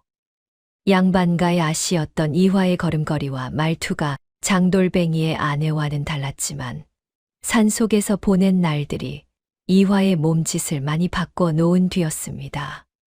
햇볕에 그을린 얼굴과 거칠어진 손은 귀한 아씨의 흔적을 감추기에 충분했지요. 덕주 나루는 상인과 짐꾼들이 모여드는 번잡한 곳이었습니다. 강을 오르내리는 배에서 짐을 부리는 사내들의 고함 소리가 끊이지 않았고 나루터 옆에는 객주와 주막이 늘어서 있었지요. 만복은 나루터의 짐꾼들 틈에 자연스레 끼어들었습니다. 머슴으로 20년을 산 만복에게 짐을 나르는 일은 익숙했지요. 하루 이틀 짐을 나르며 나루터의 사정을 살폈습니다. 이화는 주막에서 귀를 열었습니다. 상인들의 대화 속에서 배치중의 이름이 간간히 나왔지요. 배치중이 나루터의 선착장 하나를 쥐고 있다는 것. 그의 사내들이 밤마다 배를 띄워 어디론가 짐을 옮긴다는 것. 짐꾼 중에 몇 명이 사라져 가족들이 찾고 있다는 이야기가 들렸습니다. 사흘째 되는 날 저녁, 만복이 짐을 나르다 한 사내와 마주쳤습니다. 석구라는 이름의 짐꾼 우두머리였지요. 덩치가 크고 팔이 굵었지만 눈 아래에 깊은 그늘이 져 있었고 말수가 적었습니다. 다른 짐꾼들이 석구의 눈치를 보는 것으로 미루어 나루터에서 적잖은 영향력이 있는 사내였지요. 만복은 석구에게 다가가 보리술 한 사발을 건네며 말을 섞었습니다. 몇 마디를 나눈 뒤 이화가 자리에 합류했지요. 이화는 소매 안에서 검은 쉼표를 꺼내 석구 앞에 내밀었습니다. 석구의 얼굴이 단번에 굳어졌습니다. 눈이 크게 떠졌고 보리술을 든 손이 멈추었지요. 신표 앞면의 붉은 삼조고 문양을 본 순간 석구의 입술이 파르르 떨렸습니다. 이것을 어디서 얻으셨소? 석구의 목소리가 낮게 갈라졌습니다. 주위를 살피는 눈빛에 두려움이 서려 있었지요. 이화는 자신이 누구인지, 어찌하여 이 쉼표를 가지고 있는지를 간결하게 설명했습니다. 석구는 들으면 들을수록 얼굴이 어두워졌지요. 한참을 망설이던 석구가 마침내 입을 열었습니다. 저는 배아전에게 끌려 공물을 옮겼습니다. 가족이 잡혀 있어 거역할 수 없었지요. 석구의 고백은 거기서 끝나지 않았습니다. 배치중은 공물을 옮긴 짐꾼들의 입을 막기 위해 일부를 비밀 창고 안에 가두어 두었다고 했지요. 석구의 동생도 그 안에 갇혀 있었습니다. 석구가 배치중의 일을 계속 돕고 있는 것도 동생의 목숨 때문이었지요. 비밀을 아는 짐꾼을 살려 두 대 밖으로 내보내지 않는 것이오. 가족을 잡고 있으니 도망칠 수도 관가에 알릴 수도 없는 것이지요. 석구의 굵은 손이 부들부들 떨렸습니다. 이화는 석구의 눈을 바라보며 말했습니다. 나는 내 죄를 묻으러 온 것이 아니다. 갇힌 사람들을 꺼내고 배치중이 빼돌린 곡물과 내 친정의 재산을 되찾으려는 것이다. 내가 알고 있는 것을 알려다오. 석구는 한참 동안 고개를 숙이고 있다가 이화의 눈을 올려다보았습니다. 이화의 눈에서 석구를 이용하려는 계산이 아니라 같은 피해자를 구하려는 진심을 읽어낸 것인지 석구가 천천히 고개를 끄덕였지요. 제가 아는 것을 모두 말씀드리겠습니다. 그날 밤 석구는 비밀 창고의 구조와 경비 사내들의 교대 시간, 갇힌 사람들이 있는 위치를 상세히 알려주었습니다. 만복과 이화는 석구가 알려준 정보와 쉼표의 기호를 대조하며 창고에 들어갈 방법을 궁리했지요. 이화는 배치중에게 피해를 입은 뱃사공과 짐꾼들을 하나둘 찾아가 사정을 설명했습니다. 이화가 쉼표의 기호를 풀어 보여주자 두려움에 짓눌려 있던 사람들의 눈빛이 달라졌지요. 만복과 이화는 석구와 뜻을 같이 아는 짐꾼 5을 모아 비밀 창고에 들어갈 계획을 세웠습니다. 비가 거세게 내리는 밤을 골라 움직이기로 했지요. 이화는 계획을 정리하며 만복에게 말했습니다. 내일 밤입니다. 빗소리가 발자국을 감춰줄 것입니다. 만복은 고개를 끄덕이며 낫자루를 쥔 손에 힘을 주었습니다. 비가 내리기 시작한 것은 해가 지고 1시경쯤 지났을 때였습니다. 처음에는 가늘던 빗줄기가 점점 굵어지더니 어둠이 깊어질 무렵에는 강물 소리조차 삼킬 만큼 거세졌지요. 이화가 기다리던 밤이었습니다. 만복과 이화 그리고 석구는 나루터에서 강을 따라 내려갔습니다. 갈대밭을 지나고 바위 사이를 빠져나가 한참을 걸으니 강이 크게 굽이치는 곳에 클벽으로 지은 커다란 건물이 모습을 드러냈습니다. 비밀 창고였지요. 겉에서 보면 버려진 곳간 같았지만 가까이 다가가자 정문 앞에 횃불을 든 경비사내 둘이 서 있는 것이 보였습니다. 이화는 품에서 검은 쉼표를 꺼내 들었습니다. 만복이 팔을 뻗어 이화를 막으려 했지만 이화는 고개를 한번 저으며 먼저 걸어 나갔지요. 빗속에서 이화가 경비사내들 앞에 섰습니다. 대신 삿갓을 쓰고 짙은 새옷을 입은 모습은 밤의 어둠 속에서 성별조차 분간하기 어려웠습니다. 이화는 쉼표의 앞면 붉은 삼조고 문양이 보이도록 들어 올렸지요. 경비 사내들은 횃불을 가까이 가져와 쉼표를 비추었습니다. 삼조고를 확인한 사내가 고개를 끄덕이며 문을 열어주었습니다. 쉼표를 가진 사람은 배치 중의 사람이라는 뜻이었지요. 이화는 떨리는 심장을 억누르며 안으로 들어갔습니다. 만복은 석구와 함께 짐꾼으로 위장에 뒤따랐습니다. 지게에 빈 괴짝을 지고 있었기에 경비 사내들은 짐을 나르러 온 짐꾼으로 여기고 별다른 의심 없이 들여보냈지요. 창고 안은 이화가 예상했던 것보다 훨씬 넓었습니다. 천장이 높은 흙벽 건물 안에 나무 선반이 겹겹이 세워져 있었고 그 위에 괴짝과 자루, 보따리가 빽빽하게 쌓여 있었지요. 횃불 몇 개가 벽에 걸려 있었지만 안쪽은 어두웠습니다. 이화는 횃불 하나를 들고 선반 사이를 걸었습니다. 첫 번째 구역에는 비단필이 쌓여 있었습니다. 관아의 인장이 찍힌 포장이 뜯겨져 있었지요. 나라에 바쳐야 할 곡물이 분명했습니다. 그 옆에는 종이를 묶은 다발과 약재가 든 자루, 곡식 가마니까지 산더미처럼 쌓여 있었지요. 덕주골뿐 아니라 인근 고을에서 빼돌린 곡물까지 이곳에 모아둔 것이었습니다. 이화의 발걸음이 빨라졌습니다. 두 번째 구역으로 넘어가자 눈에 익은 것들이 보이기 시작했지요. 한씨 집안의 도장이 찍힌 괴짝이었습니다. 뚜껑을 열자 비단과 은자가 들어 있었고 그 아래에 이화가 혼수로 가져왔던 금비녀와 은장도가 고스란히 남아 있었습니다. 이화의 손이 멈추었습니다. 금비녀를 집어든 손가락이 미세하게 떨렸지요. 혼인날 어머니가 직접 머리에 꽂아 주었던 비녀였습니다. 그때 어머니는 이화의 귀밑머리를 쓸어 넘기며 행복하게 살라고 했지요. 그 비녀가 남편의 손에 빼앗겨 도둑의 창고 안에 들어 있었습니다. 이화는 잠시 눈을 감았다가 다시 떴습니다. 지금은 감상에 빠질 때가 아니었지요. 이화는 괴짝 아래를 더 뒤졌습니다. 비단과 폐물 밑에 기름종이로 감싼 묶음이 하나 있었지요. 펼쳐보자 덕주 나루의 대형 창고와 객주 운영권을 증명하는 원본 문서가 나왔습니다. 아버지의 친필 서명과 관아의 확인 도장이 찍혀 있었지요. 이화의 눈에 물기가 어렸습니다. 아버지가 딸에게 물려주려 했던 재산의 증거가 여기에 있었습니다.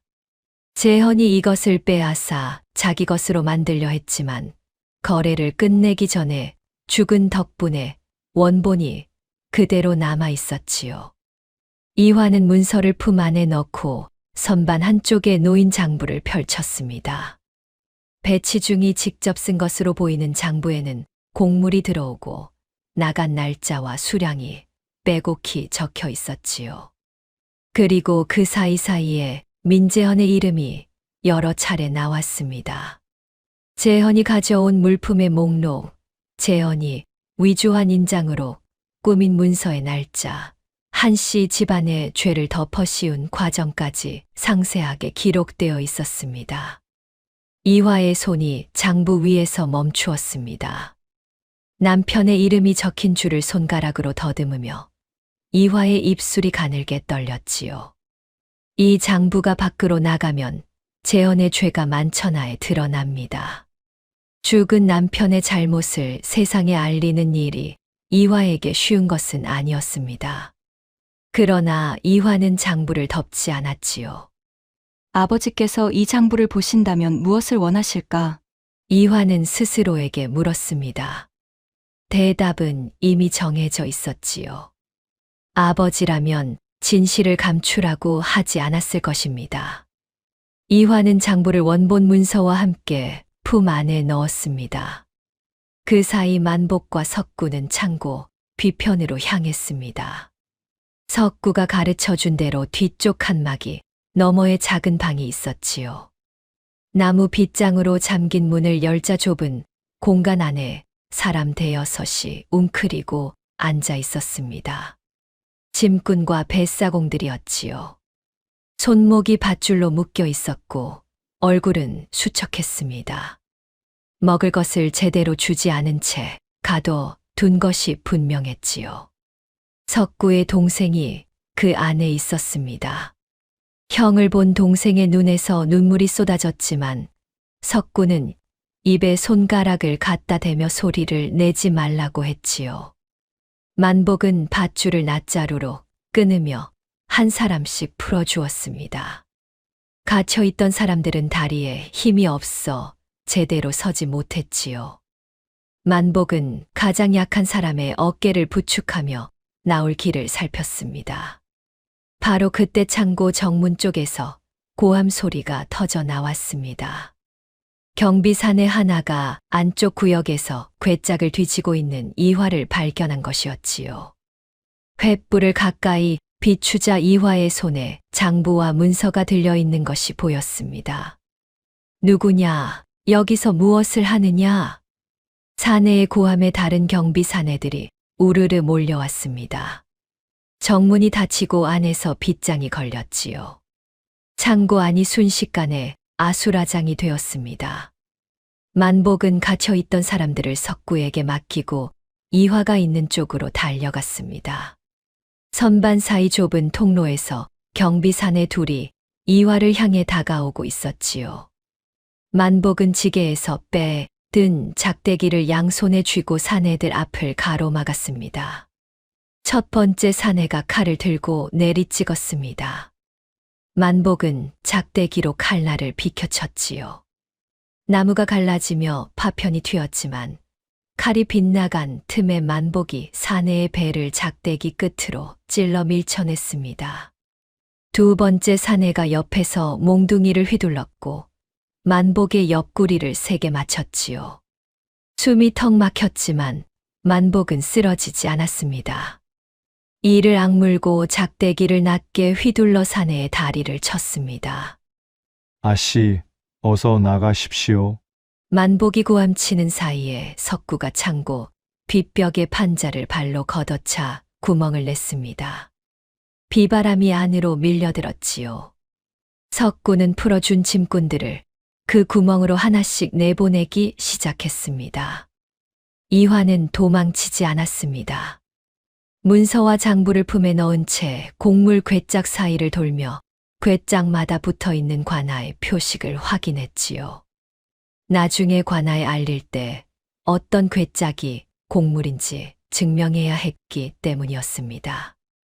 이화는 표식이 붙은 괴짝의 수와 위치를 머릿속에 새기며 빠르게 움직였습니다.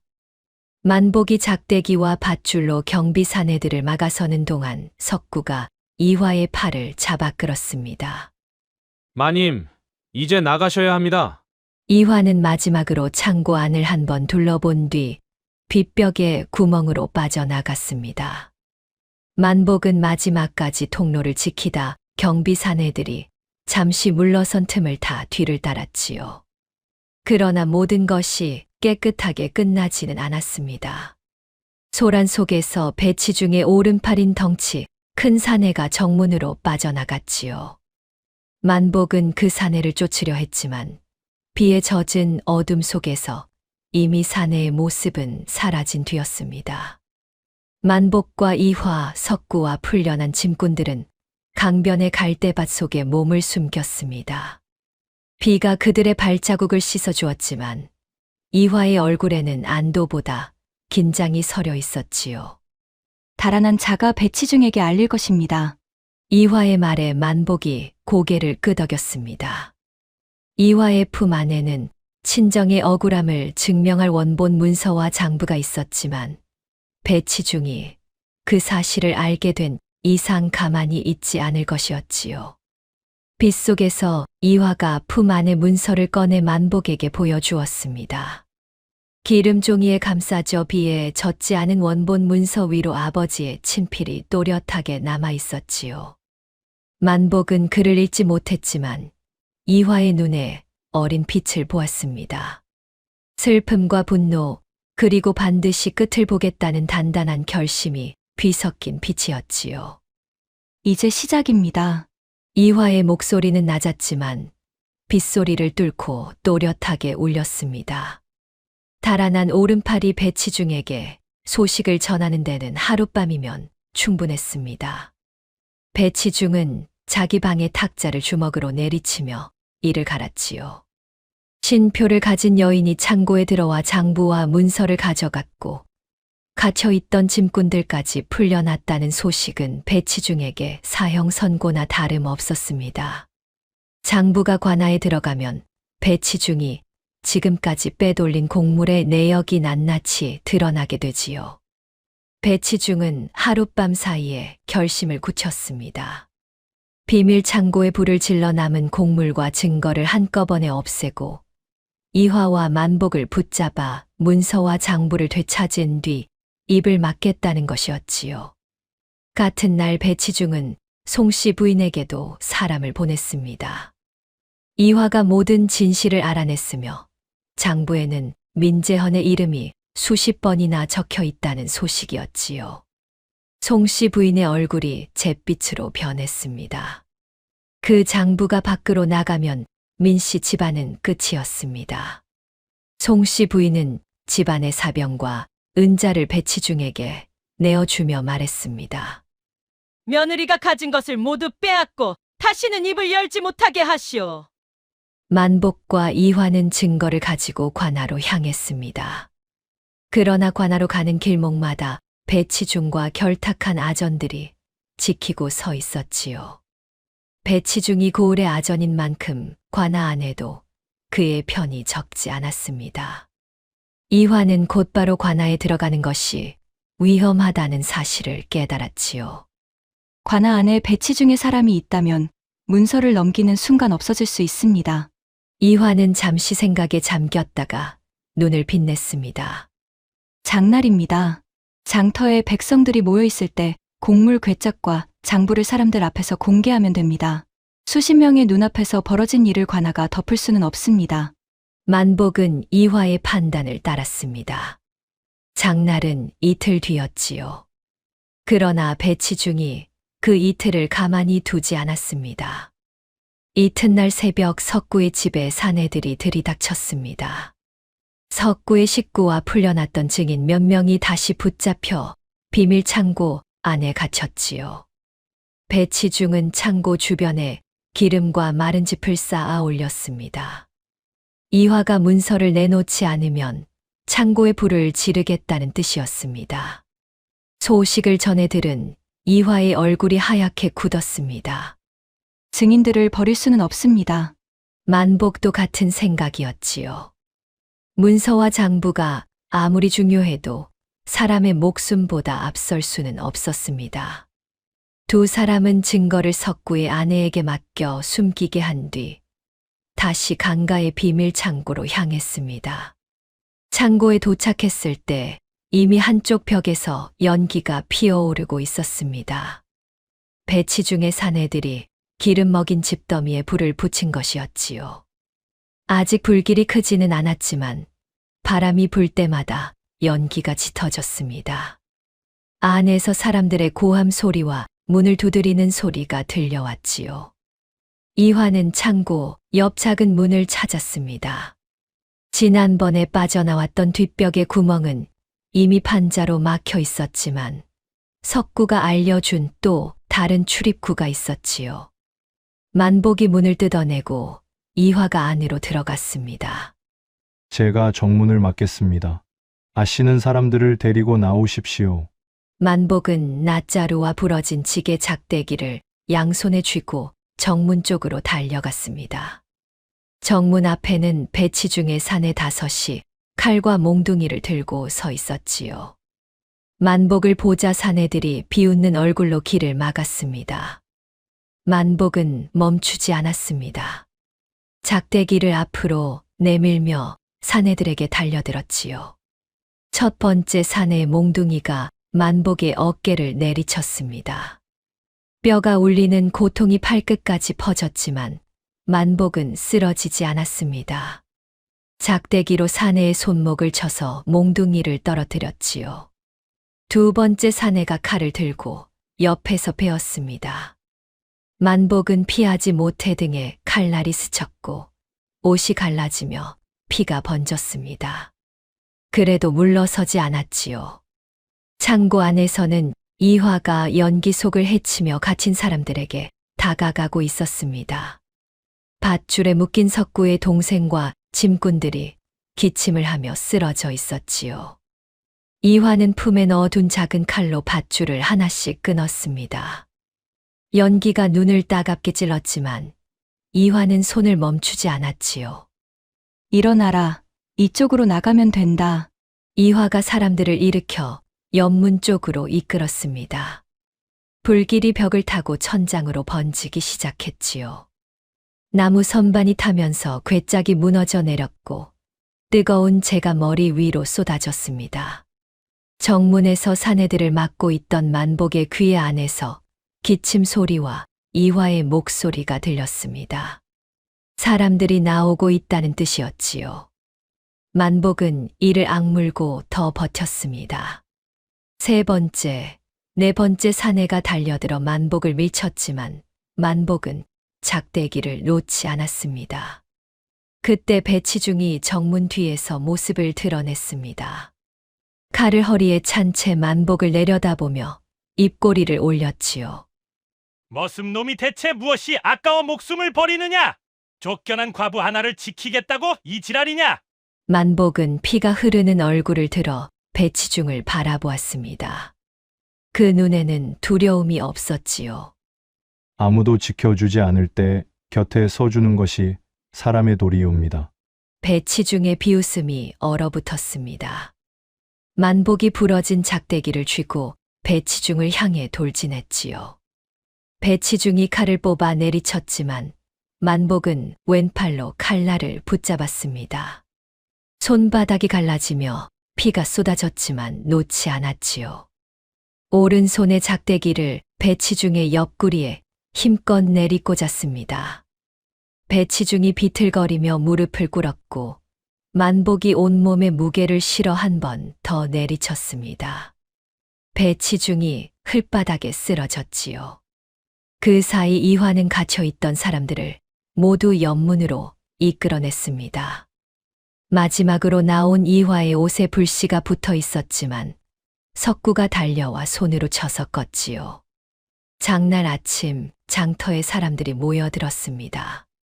석구의 아내가 지켜온 원본 문서와 장부가 펼쳐졌지요. 훈련한 짐꾼들과 뱃사공들이 하나둘 앞으로 나와 배치중이 공물을 빼돌린 과정, 자신들이 감금당한 사실, 민재헌이 거기에 가담한 내역을 낱낱이 증언했습니다. 장터에 모인 백성들의 술렁임이 점점 커졌지요.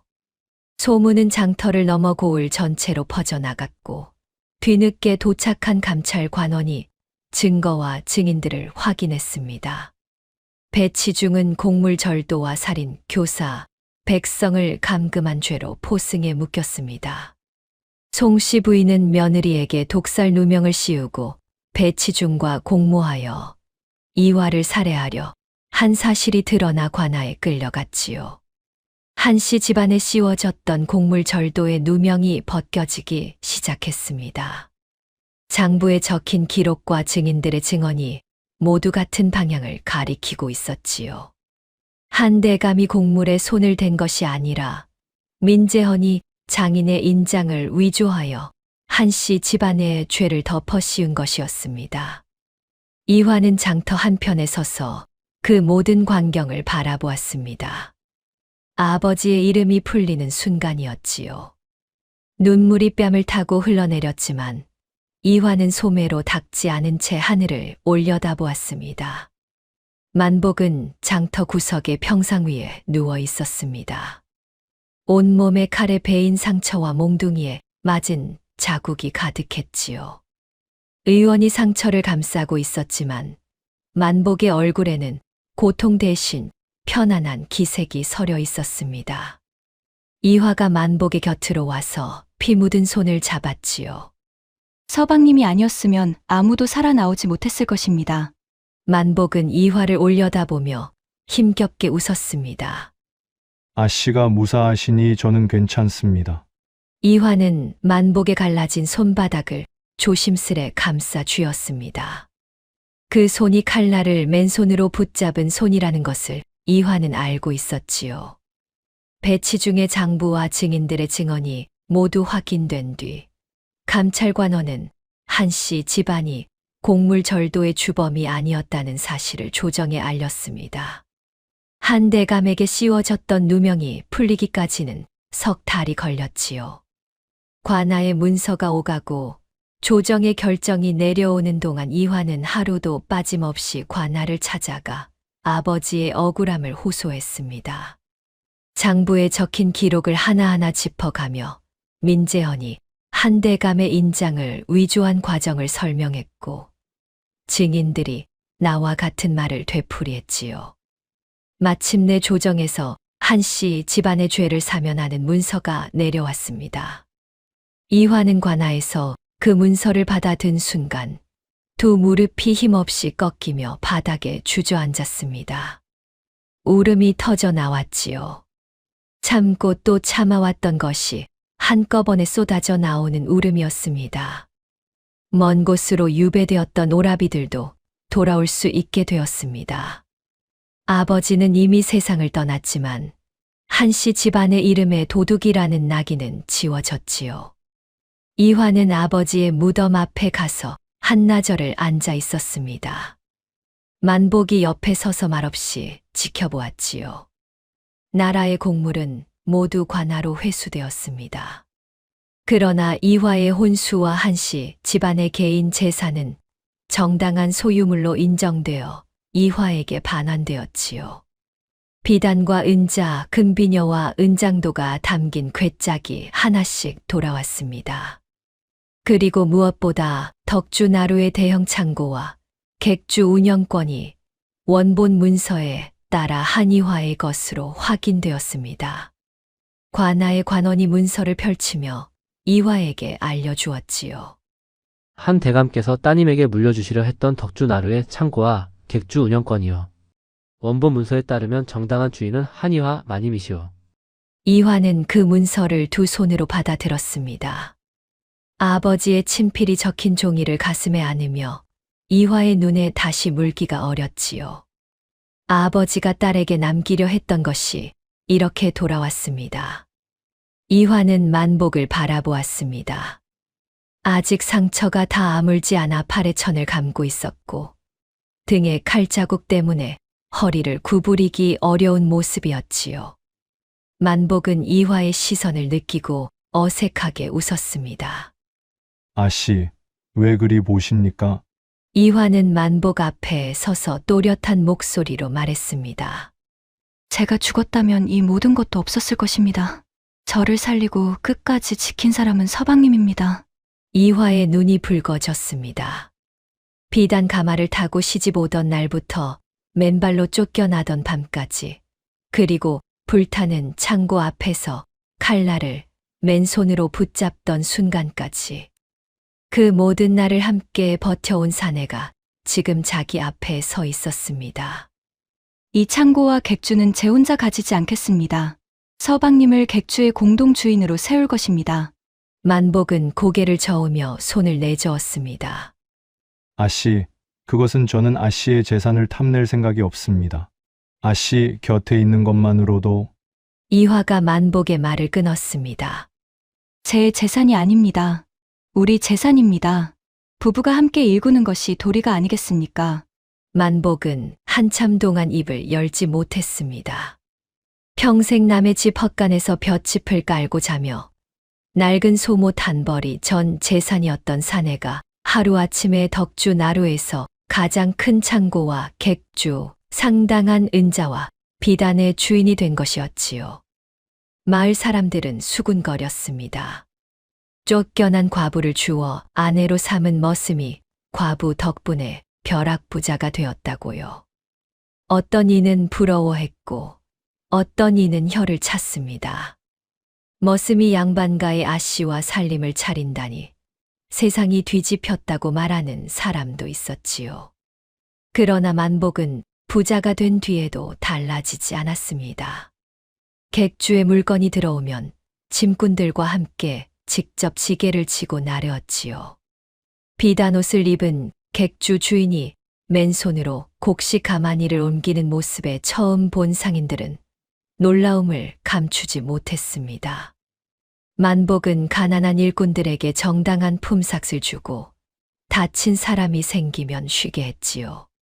일하다 다친 사람을 다시 일터로 내모는 일은 이 객주에서는 없을 것이오. 만복은 일꾼들 앞에서 그렇게 선언했습니다. 오래전 민씨 집안의 뒷마당에서 장작더미에 깔려 피를 흘리고도 다시 일하라는 소리를 들었던 머슴은 같은 일이 자기 밑에서는 벌어지지 않게 하겠다고 마음먹은 것이었지요. 이화는 어릴 적부터 익힌 글과 셈으로 객주의 장부를 직접 관리했습니다. 어떤 상인이 물건의 수량을 속이려 하면 장부를 펼쳐 대조하며 한치의 오차도 허락하지 않았지요. 물건을 언제 사고 팔아야 값이 좋은지, 어떤 상인이 약속을 잘 지키는지를 빠르게 판단했습니다. 이화의 지혜와 만복의 우직함이 합쳐지자 객주는 빠르게 이름을 얻었습니다. 배치중에게 쫓겨났던 뱃사공과 짐꾼들이 하나둘 돌아와 만복과 이화 밑에서 일하겠다고 했지요. 굶주리거나 빚에 쫓기는 농민에게는 곡식을 외상으로 내주었고 터무니없는 이자를 물리지 않았습니다. 덕주 나루를 지나는 상인들은 이 객주의 물건을 맡기면 속임없이 거래가 이루어진다며 찾아왔지요. 장사가 번창하면서 만복과 이화는 덕주골에서 가장 많은 창고와 토지를 가진 부부가 되었습니다. 한때 만복을 사람으로 대하지 않았던 민씨 집안의 청지기가 어느 날 객주를 찾아와 고개를 숙였습니다. 민씨 집안이 몰락한 뒤 갈 곳이 없어진 것이었지요. 만복은 그 청지기를 내쫓거나 모욕하지 않았습니다. 예실은 묻지 않겠소. 일할 곳이 필요하면 여기에서 하시오. 청지기는 만복의 얼굴을 올려다보며 한참을 말을 잇지 못했습니다. 예전에 이놈아라 부르며 피 흘리는 상처를 대수롭지 않게 여겼던 바로 그 머슴이 지금 자기에게 일자리를 내어주고 있었으니까요. 두 사람은 커다란 기와집을 지었지만 대문을 늘 열어두었습니다. 억울하게 쫓겨난 여인들이 머물 수 있도록 작은 별채를 마련했고 갈 곳 없는 아이들이 밥을 먹고 글을 배울 수 있게 했지요. 이화는 오래전 자신이 쫓겨났을 때 문을 열어주지 않았던 친척들의 차가운 대문을 기억하고 있었습니다. 그때의 아픔을 알기에 같은 처지에 놓인 사람들에게 문을 닫지 않으려는 것이었지요. 어느 날 저녁 이화가 대청에서 장부를 정리하고 있었습니다. 고개를 들어 마당을 내다보니 만복이 비단옷을 입은 채 마당 한편에서 장작을 패고 있었지요. 도끼를 내리칠 때마다 통나무가 깨끗하게 갈라졌습니다. 20년 넘게 해온 동작이 몸에 배어 있어 비단 소매가 도끼 자루 위에서도 자연스러워 보였지요. 지나가던 마을 사람이 담장 너머로 만복을 보고 물었습니다. 이제 덕주골에서 둘째가라면 서러운 부자가 되셨는데 하인에게 시키지 않고 왜 아직도 손에 도끼를 드시오? 만복은 도끼를 내려놓고 이마에 땀을 닦으며 웃었습니다. 재물이 사람을 귀하게 만드는 것이 아니오. 곁에 있는 사람을 끝까지 저버리지 않아야 귀한 사람이 되는 것이오. 마을 사람은 고개를 갸웃거리며 돌아갔지만 대청에서 그 말을 들은 이화의 입가에 조용한 미소가 번졌습니다. 이화는 붓을 내려놓고 만복에게 말했습니다. 이제 저를 아씨라 부르지 마십시오. 저는 서방님의 아내이지 아씨가 아닙니다. 만복은 장작 위에 도끼를 세워놓고 이화를 올려다보았습니다.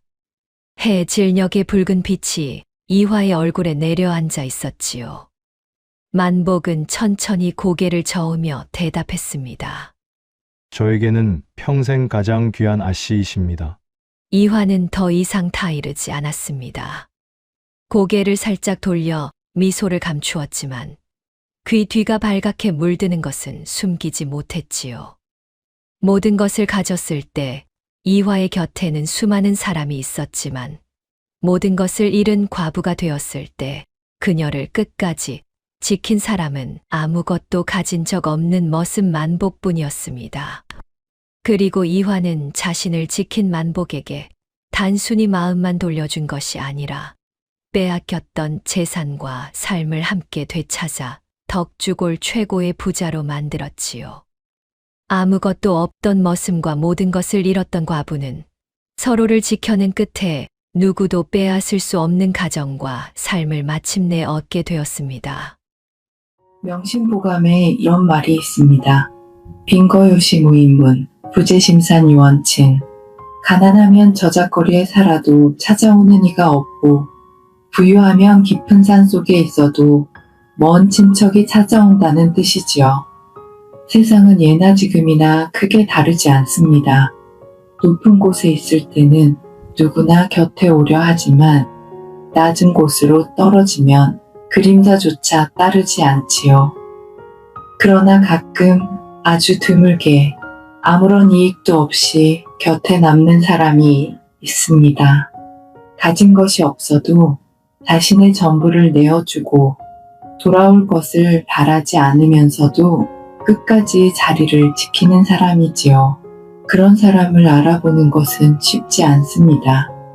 모든 것을 가지고 있을 때는 누가 진심이고 누가 이익을 돕는 것인지 구별할 수가 없으니까요. 역설적이게도 모든 것을 잃어본 사람만이 진짜 곁에 남는 사람을 알아볼 수 있습니다. 재물은 하루아침에 생기기도 하고 하루아침에 사라지기도 합니다. 그러나 사람의 진심은 그렇지 않지요. 오랜 세월과 깊은 시련을 거쳐야 비로소 드러나는 것이 사람의 참된 마음입니다. 곁에 있는 사람을 끝까지 저버리지 않는 것. 그것이야말로 어떤 재물보다 귀하고 어떤 벼슬보다 높은 것이 아닐까요? 오늘의 이야기는 여기까지입니다. 이야기가 재미있으셨다면 구독과 좋아요로 응원해주세요. 어디에서 듣고 계신지 짧은 인사 남겨주시면 더 좋은 영상으로 보답드리겠습니다. 오늘 하루도 편안하고 행복하시기를 기원합니다. 호야담이었습니다.